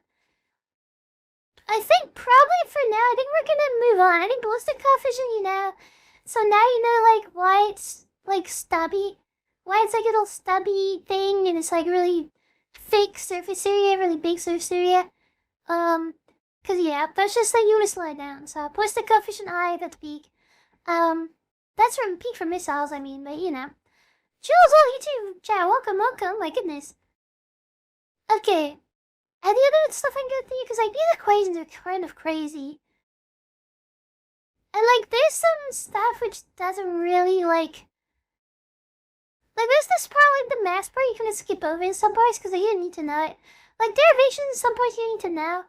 Because it's just like, and there's no need. Okay. Ceramics are our friends? That is true! Shout out to ceramics. Okay. I wonder if I should try this one though. It's for just like ballistic entry. Oh, wait a minute. No, okay, this might be interesting. Okay, we'll do one more. Okay. So, for ballistic entry, this is like crazy. Ballistic? Okay, I'm just gonna do like, I'm gonna write it like this. Okay, this is like so hard to write with a mouse. Do you know the demon core? Oh yeah, the demon core is like, that's the way like they open it and they get like fizzled. You just get exposed to such radiation and get cut. Okay. There we go. Let's just do the velocity for this. So, calculating velocity. This is like what the objective is. Ballistic re-entry. Let's calculate velocity. So we have our equation from before. The change in velocity over time is gonna equal. Also, the good thing is, now you have the change in velocity of the change in time. If you have the time, you can work out the velocity kind of thing to you or something. So it's like, you know. But we have the equation from before, where it's like drag over mass. This is just like from algebra. And then you have the like re-entry angle kind of thing. This is the equation we had before. That's cool. Let's now rewrite that so we can move gravity away from the sign. Because we have to get rid of sign at some point. We have to get rid of the stuff. So let's just like transform this back. So let's like divide. Do this whole thing. And let's divide by. Well, let's multiply by 1 over gravity. And let's get rid of this, move the gravity about. So now gravity is going to be multiplied on both sides. So you're going to have this. Gravity is going to be moved over here. You're going to have minus drag over mass. Now it's times gravity because you're multiplying by the 1 times gravity, or 1 over gravity. And you're getting rid of Boom! Now the sign is on its own. If you think about it, that's not good. When you put stuff on its own, that's bad. So I might be in trouble here. So sine of the real triangle. You can now apply assumptions. You can assume that the drag is so much higher because like the coefficient is so low. The drag is so much higher than the component of weight in that direction. Then this is basically like not important. When you do assumptions like this, when something is huge, well, but yeah, when something is big like that, it's like the weight component is so incredibly small. Then like this is gonna be so tiny. It's gonna be so big. It's like if you did like 1 billion plus like 0.001. It's basically 1 billion again. Like the answer is basically 1 billion. It's like it's so small I didn't even take it into account. So that's the same thing with this. This component is so small. It's getting mogged by drag so hard. That is true. Yeah, mogging the weight component. Then just like, I'll be honest, just get rid of it. Just get it out of here. It's like, it's so tiny and so small. Because like the weight is just the weight. That's small, this is small, everything's tiny, so just get rid of it. That's how we can do assumptions. So that assumption it saves us time here. Now we don't need the re-entry angle, which is peak. So now you can just write the equation. It's minus drag over mass times gravity. And you know, that could be weight too. But and also it's like a component of weight. So the reason mass times gravity can stay there is it's not the component, that's just like the full weight of it. Not like the tiny component that goes into another direction. If that also makes sense. So now you can get the other equation we didn't use. Oh, we didn't use this one. That's fine. Okay, we'll just introduce this. So we have an equation somewhere else. Which is like the change in altitude. So the change in distance from the center of the Earth. And that was like the height. So the change in height over time was just equal to velocity times sine gamma. That's just like the equation we got. Oh my goodness! How do you add the say-so multiplier? Unfortunately, that's not included in this equation. That's a different equation, oh my goodness. But like we said before, height is a distance. So, distance over time, when you like get the gradient, you get velocity. So that's why it's just velocity. It's just a component of velocity. So we have that equation. You can simplify that with the assumption that the re-entry angle is equal to the initial re-entry angle. Because honestly, like, at the end of the day, the re-entry angle will change. But it's not a big enough change from the beginning to the end to really take it into account. And the entry, like, the initial re-entry angle, that's just a constant. It's gonna be like, I don't know, 5-degree re-entry angle. It could change to like 5.1 by the end of it, but it's like, it's so tiny and not important, it doesn't matter. So that's why you kind of like can just use that. Cause like, if you didn't do this assumption, if you didn't use this assumption, you would have to basically calculate the re-entry angle. And like, when the spacecraft is moving, there's gonna be a different re-entry angle for like every tiny point. And that just like sucks.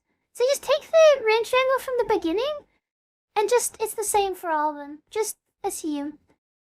So now that it's stuff for like the altitude, it's just the velocity times the sine of the constant. So this could be really easy. So it's like way easier to like calculate stuff. You don't have to like do it every point of the way. Just do one number and it's fine. Now we get back to the algebra again. So we're gonna get rid of this. So, from the equation we had before, this is just like the gravity one. We have, back to the velocity or change of velocity equation. So it's like the negative drag over this one. Also, this is acceleration, by the way, so you know. This is what you do here. This is where you wanna people might not like this because it's like integration coded. But now you have to change this. And you have to separate and move the gravity over to this side. And you also want to use the change in time and move over to the side too. So now you have like just algebra, basic algebra stuff, just moving stuff. You have the change in velocity. So this is basically like velocity 2 minus velocity 1. Or like either way, I guess it doesn't really matter. It's just the like difference. This is equal. So now you move the gravity over, so you're multiplying it by the drag. Cause like, you know, 1 over gravity, just multiply by gravity, so just multiply this by gravity, you know. You know, that's cool. And then you're gonna get dt. That's awkward. People might think you have to integrate, but I think not yet. So that's what you get for that equation. And then, it's like getting pieces to a puzzle. This is one piece that'll be used later. They usually like do different equation names, but I didn't do that, so it's gonna get complicated. Now we go back to the other equation. The like, you know, the altitude or the height, which is technically velocity. I shouldn't really call it height like that. It's just the change in height, which is velocity. But go back to that equation where you have like the nice constant for a graded triangle. That's cool. Now you combine these two. You combine these together and get crazy with it. And do you know how you combine them? Well, first, they have a similarity here, which is dt. Differential in time appears in both of these. So if you can get something like equivalent to the dt, you can sub it into there. But usually for this one, you just want to like do the dt and put it to the other side. So you have like dh equals to v sine the Lorentz triangle constant, like in this Lorentz triangle. Multiplied by dt. And when you combine these, I mean technically it's easier just do the other way actually, but you sub these together. Now look at these dt's and you're like, wait a minute. These are connected. So it's technically like, you know, it's dh over, let's just move that go to the side so it actually makes more sense, because like we kind of skipped a step. dt. Okay, there we go. Now you just sub this into here, which means you sub this into there. So after doing that, you're gonna get the equation that looks like this. The change in velocity equals minus drag over the mass times the velocity times by the sine component with the, there you go, for the Lorentz triangle of like constant Lorentz triangle multiplied by dh. I'm pretty sure, let me just like give this a second to you, but I think this is like,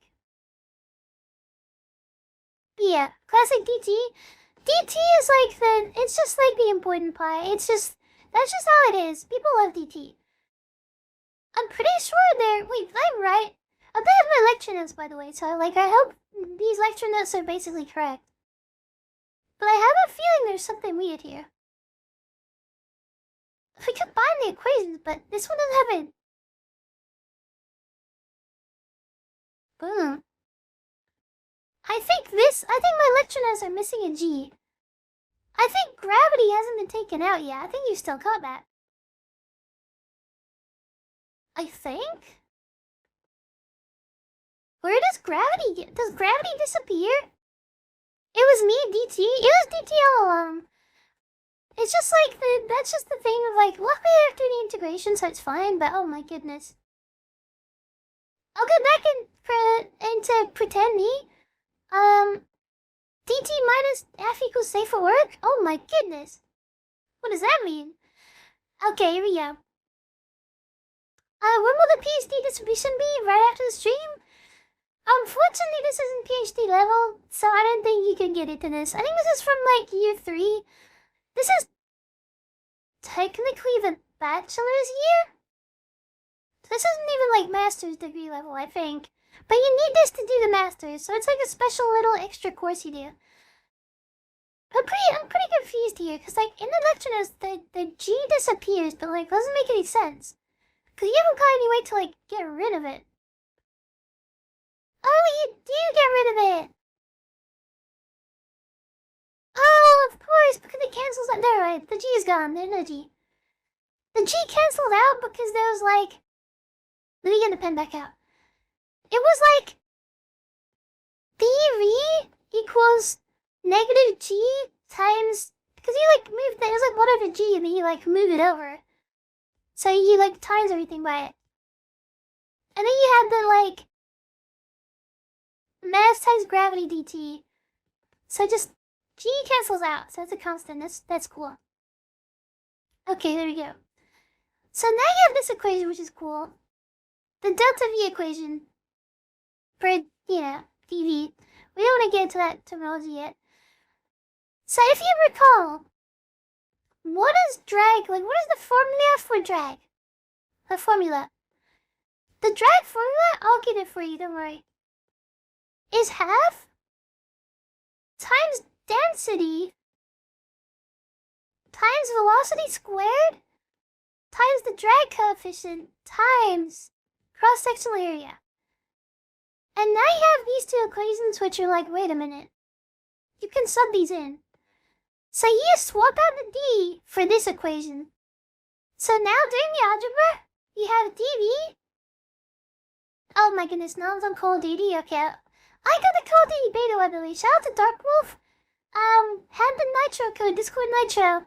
I do have Call of Duty beta, and I really want to play with Mom. I need to, like, see when she does do that. I know there's an open beta next week, so if she can do it, like, today or tomorrow, or not today or tomorrow, day after that, then, you know, we'll work something out, but, that's gonna be so peak. Okay, back to the quiz. Okay, so you sub that in, so now you get this. After subbing it in, now, you're gonna get the density up here, V squared. You know, all this stuff, all the normal stuff. You're gonna get the mass, you're gonna get the velocity again. You're gonna get the sign. So you're subbing in, you're placing the drag with the, like, base components. With the goal of getting constants. Because when you get a formula, you're gonna be given the drag coefficient. You're gonna be given the area, like cross-section area. And you're gonna be given like density, just atmospheric density, probably, at that height. Sometimes you can do like density for Earth is like 1.225. That. Yeah, that's not always the case. Cause like when you go higher up in the atmosphere, the density like reduces.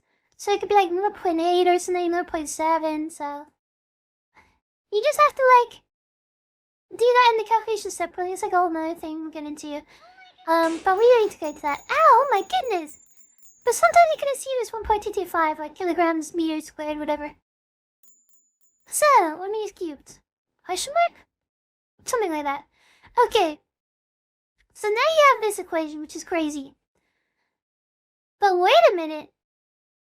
You have M. And we have C, D, A. Wait a minute. Stay with me here. But where did we see these three together? Wait a minute. That looks like the ballistic coefficient equation upside down. Which means they're related. Peak. It came full circle. Unbelievable it comes full circle. We're so back. So this is the cool part. Now instead of writing M and CD, whatever, we flip that upside down. So we have this. And now we just put that in here. That's like upside down, that's cool. So now we can rewrite the equation in an easier terms. Where it's just minus a half with the density, with the velocity, because also like velocity squared, velocity, get rid of them. B for ballistic coefficient times the sine of the re-entry angle times by the height difference. That's cool. That's like super cool. That's amazing. That's like the best thing ever. But now this is where it gets even more crazy, I'll be honest. This is like an equation. But now you have to get rid of the DH. You have to get rid of the I can't say that. That sounds like something else. The DH. That's not B. Get rid of that. The way we do that is there's another equation for the change in density. Because like I said, the density changes when you get higher up in the atmosphere. The higher up you get, the density gets lower. And the way you equate that is with the alpha coefficient multiplied by density multiplied by the change in height. So the change in height, density is going to change. That's cool. And now we use this formula for the change in density. We apply it to here, which is going to be peak. It's not that bad. So now, rearranging stuff too. So you take the V over to the other side, so you have dV over V.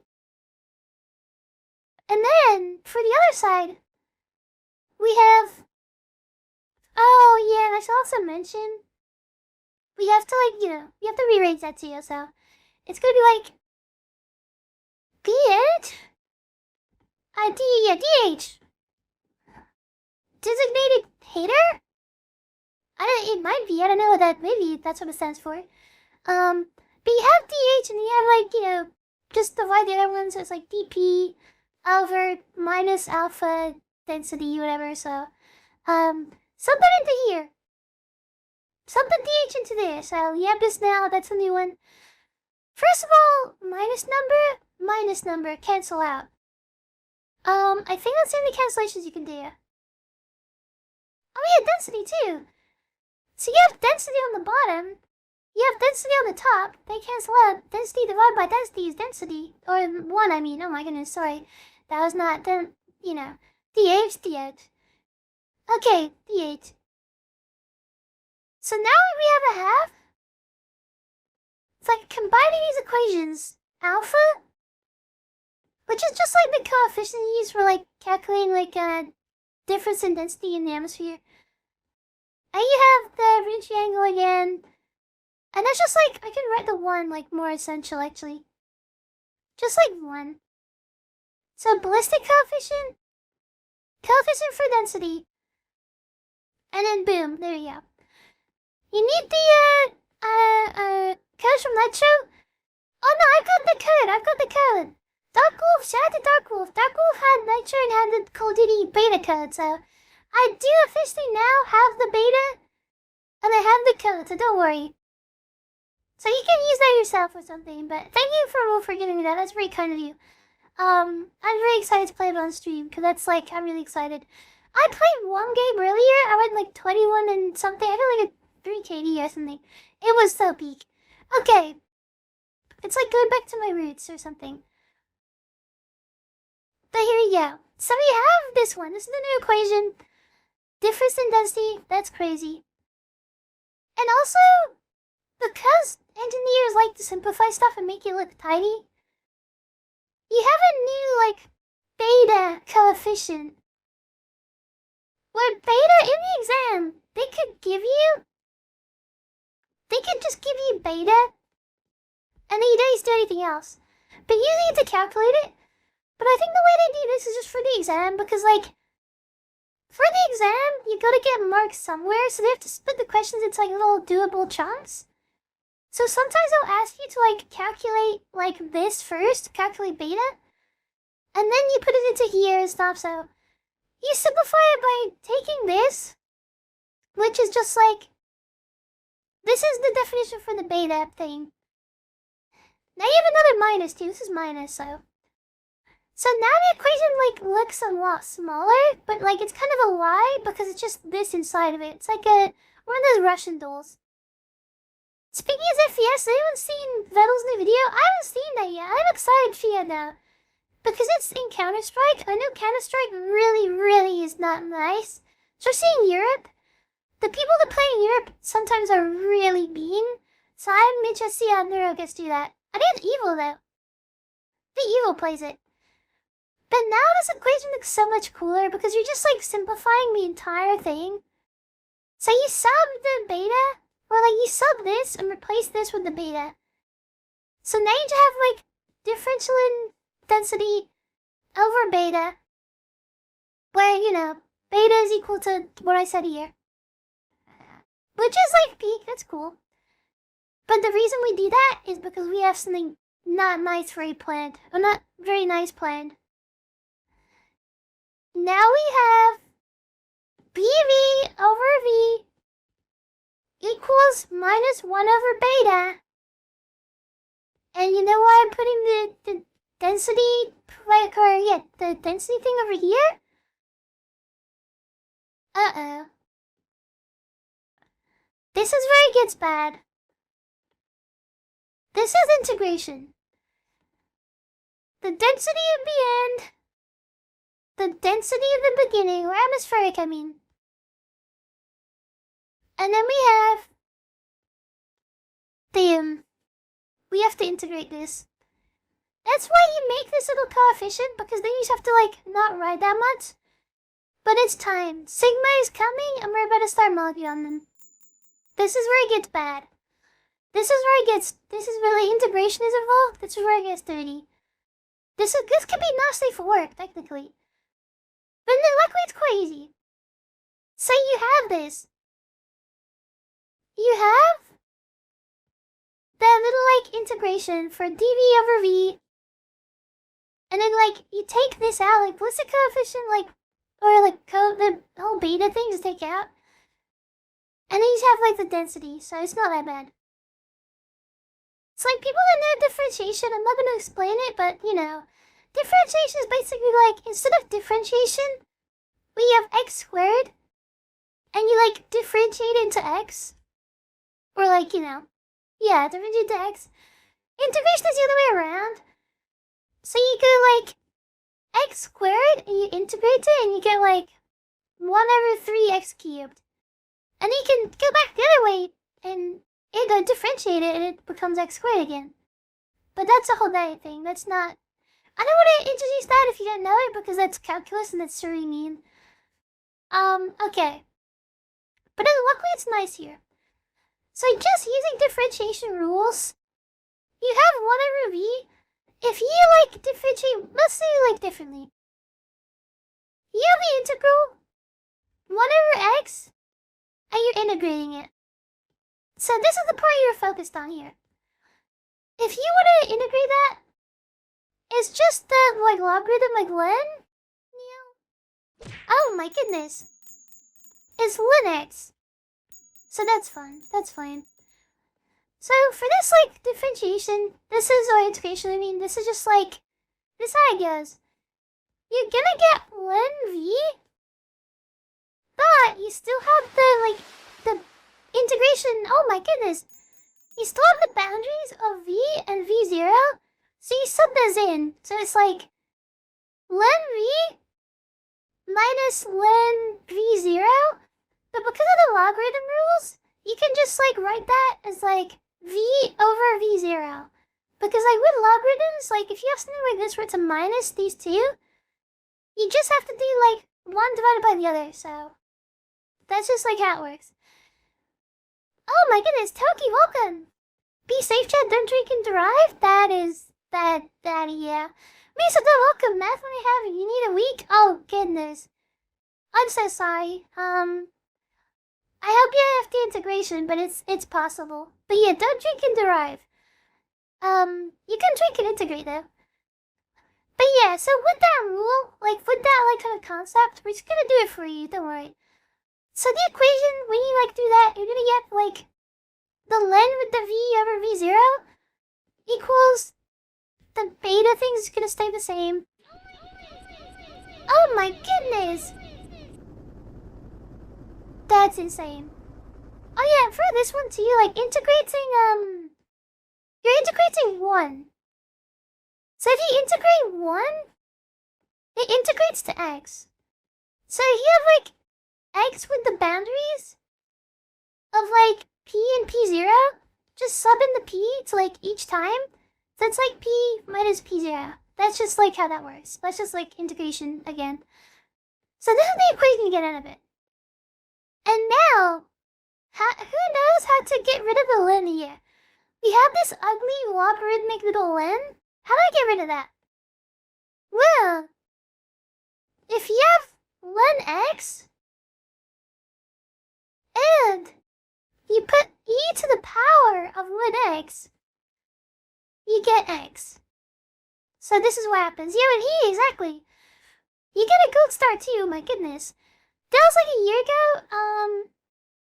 Have you yet to really using computing though? Yeah.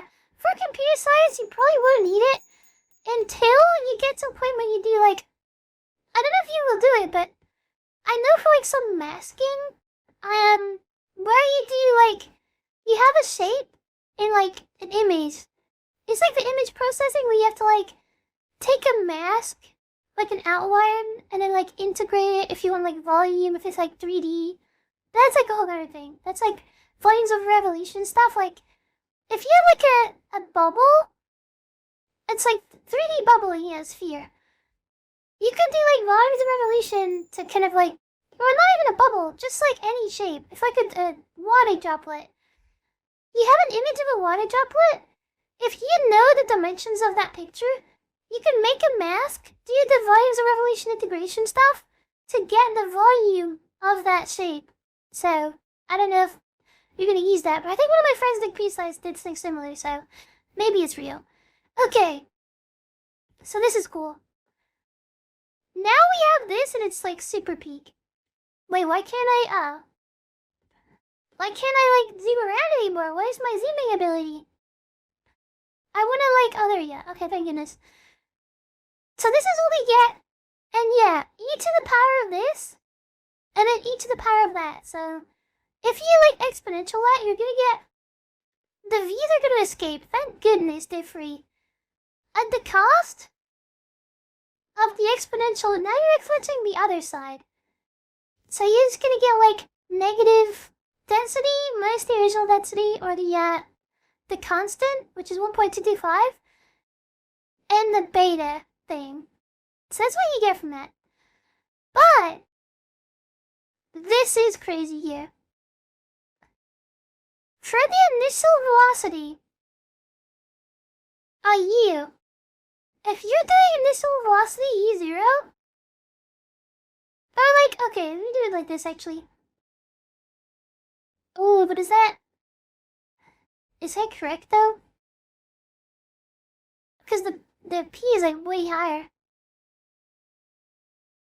Okay, yeah. Well, we'll do that. So basically, your initial like entry velocity, at that point, when you're at that point, you're like, the Earth is here, right? This is the atmosphere. If you're like here, the density is basically 0. So, when it's like P0, the initial density on entry, it's gonna be 0. Because, you know, you're outside the atmosphere. There is no atmosphere. Like, there is no density. There's like, the amount of gas particles are so little, and it's just 0. So that means P0 basically is 0. You can just make it up. Which is fun, I like that. So you take this, you get rid of this part, because it's 0. You're in the entry. So now you have this, then the exponential of like negative density over beta, which is peak. And I think this is just for velocity, by the way. So now in an exam, if you have an exam, they give you the initial velocity as like, I don't know, 1 kilometer per second. I don't know if this is like, I can't remember if this is like valid. Grace, well, welcome in too. Oh my goodness. Hope you had a good day today. And then they give you the density and that altitude or whatever. Well, you can work it out, but if you just like assume it's 1.225, if it's like near the end of the reentry, and then you have beta, you calculate beta by like using other things. Usually you get given stuff, So for beta, oh, I didn't write it, it's gone, but, you know, beta was like a big constant. They used, like, calculate that separately, so. But you can now calculate the velocity at any point. As long as you have the density at that point, and you can work out the velocity at that point, as long as you know the initial velocity. So, that's big. Been a long day with swimming, so I'm tired. Oh my goodness, swimming! I haven't been swimming in years. I feel like it's been a long time. I don't even know if I can remember how to swim. I like the doggy one, the doggy paddle. Oh my goodness. So yeah, this is it. This is basically the final form. Like, this is the lowest you're gonna get for, like, making it short. So if you want to calculate velocity for re-entry, this is it. If you do a real space mission, you probably will use density, like, very specific for each point. Like, distance from the, Earth. Like, the height. But other than that, this is pretty much what they use. So, this is, like, what they use for re-entry stuff. Which is cool. That's, like, the final space engineering. That's the final boss. You can also do, like, we can also calculate, like, time and stuff, but, like, that's gonna be long. Like, doing the time for entry and stuff, like, includes Taylor series. Which, if you know what Taylor series is, you don't want to do that. So we're gonna just leave that. That's the velocity. So now if you want to calculate the velocity at any point during re-entry, you can do that. So, congratulations. And also, with velocity you can find out if you burn up or not, but that's a good, I think. But that's it. I think for re-entry, I think that's probably all I go over for that, I think. I think that's, like, the furthest I'm gonna go. Does space have varying density?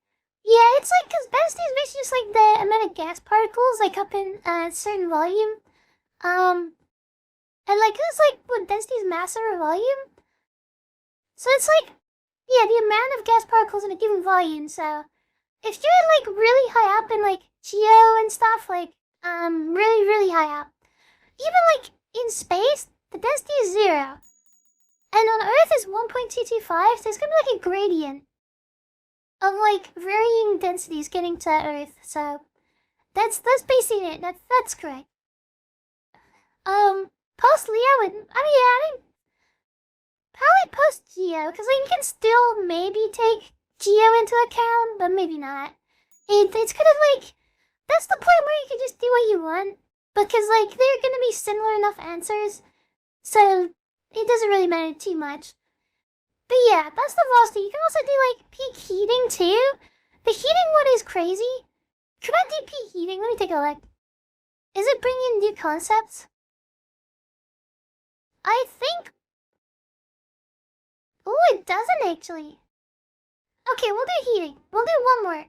This is the important part because it's temperature. So this is peak. This is literally peak. This is my favorite. This is how you can calculate peak heating. This is cool though. You're gonna love this. So for peak heating of the, like, entry vehicle, so we have the average heating to the vehicle, which you're just gonna have to trust me on this. Is Q?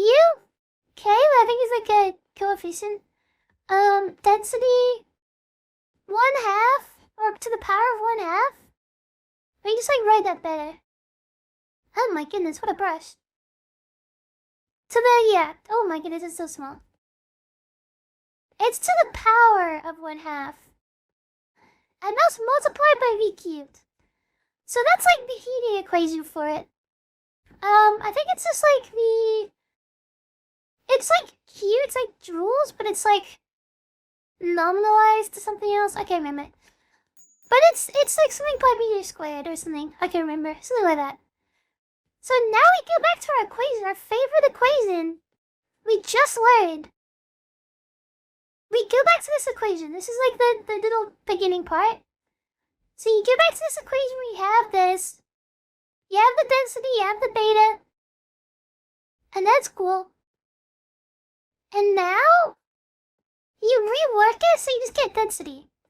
So if you want density, just rearranging this, you're gonna have to put this on the other side, so you have to learn this again, unfortunately, rest in peace. Then you multiply by the minus beta. So you get density equals minus beta. Ln, again, V over V0. However, if you substitute density into this equation, this is what you get. This is gonna be crazy. You're gonna love this. You're gonna have the Q, like, I think it's constant flux? No. See, flux, maybe, but it's like, divided by meter squared? I can't remember. But it's like, you got the constant again, like heat constant thingy. Multiplied by the beta. You're not combining these now. They're like combining into a big mixture. And you have the velocities and stuff. And this is to the power of a half, too. Because, like, you know, density is to the power of a half, so when you substitute it in, you know, that's just how it be there. And this is multiplied by v cubed. So this is the interesting part. Peak heating. What is this so weird? Peak heating. Okay, they can't say heating. Okay, never mind, they can. I guess I just can't say when I say with a weird, like, and big voice on it. But the peak heating, we just have to do this. For peak heating during descent, it only occurs when this is equal to this. This is just like bond knowledge. So that's gonna simplify everything. It's like max deceleration, but like that's another thing, but you could just like assume this is like the peak heating equation. So, you know, that's something, I guess. That's just like, because if you do the equation, like, it's like, if you actually calculate like e to the minus whatever 6, I can't remember what that is, but it'll just be a number. For like saving time's sake, this is not the real number, I'm making it up. It could be like 2. So when the velocity is this percentage of the initial velocity, it's gonna be just a number. And you can just sub that in there. Everything gets like evened out and it's like, it makes so much sense. So I think mostly, oh yeah, this is the max too. This can be like the max heating. So just like key max. So these are like 2 different equations. This is just like, this is where you get the heating. And then you can find out max heating occurs at this point. Which is cool, which is easy to like calculate stuff. Because like, if you know, like, if it's a peak heating, you can just sub that into there and then it makes everything way much easier. So that's that stuff, I guess. There's like a graph too. I can kind of maybe like try this graph a little bit. But you have like these kind of angles too. This is with the Q. So you have the altitude, so the height. And you have the heating rate. This will be the rate of heating. So I think this is the Q dot. I think this is like watts per centimeter squared. Because I think Q is just watts. Or like capital Q actually. It's just like, the units for that is just watts. That because you're doing it per like area, you're doing Q dot. It's just like an easier way to like do stuff. Because like sometimes you need to like, different areas get heated by different amounts or something. But if you have this graph, you have like, I don't know, 10 kilometers in the sky. And then you have like 0. All the graphs for the heating, these spacecraft's gonna heat up. And they get really super duper hot and then it's gonna cool back down again. So that's like, all the graphs are very similar. For like changing this, the only difference between these graphs is different angles of entry. So if you have an angle entry of like 85 degrees, which is a good example into here, you're gonna get really hot. This is too steep. It's gonna get so hot you're gonna set on fire. But if you have the angle is like 15 degrees, it's not gonna get as hot. So the rate of heating is gonna be like, here is gonna be like, I don't know, 120 watts per square meter. Alright, centimeter squared, I mean. And that's insane. And it's all about like the same altitude too, so. But yeah, just don't go straight into the planet. You will set on fire. Just do a nice shallow angle. That's peak. But yeah, that's basically it. And this is like for a constant reentry, so like this is like the reentry speed is like just like 8 kilometers a second or something, just like for that graph. So yeah, if you're straight, you'll get hotter. Exactly. That's when you get into trouble. So yeah, the steep reentry angle. Wait. Am I saying this correctly? I don't want to say this wrong. So if I say stuff wrong, it's gonna be like, I'm gonna get in trouble. So you may have to excuse yourself from the class. Need to sleep. Thanks for the black hole lectures. Yeah, thank you for coming. I hope you enjoyed. This has been a very interesting stream. I hope people have enjoyed it. I just get better at like teaching stuff, but it is really shallow. Ooh, even the peak isn't as high. It won't be. Yeah, I mean that's the truth. That is also true. It's also the length of time you can get like heated up from.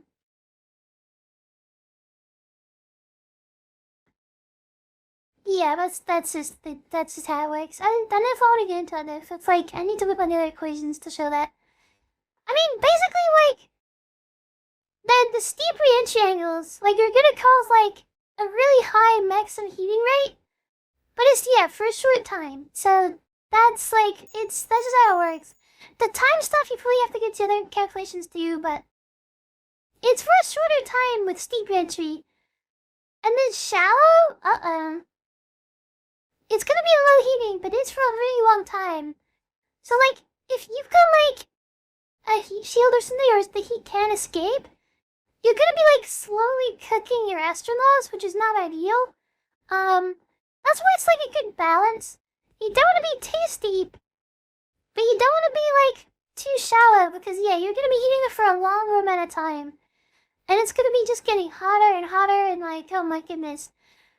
You can breeze the atmosphere by going straight, but even if you get past the heating problem, your orbit will be terrible. Yeah, that is really true. So yeah, that's basically the heating issue. That's just like hot stuff.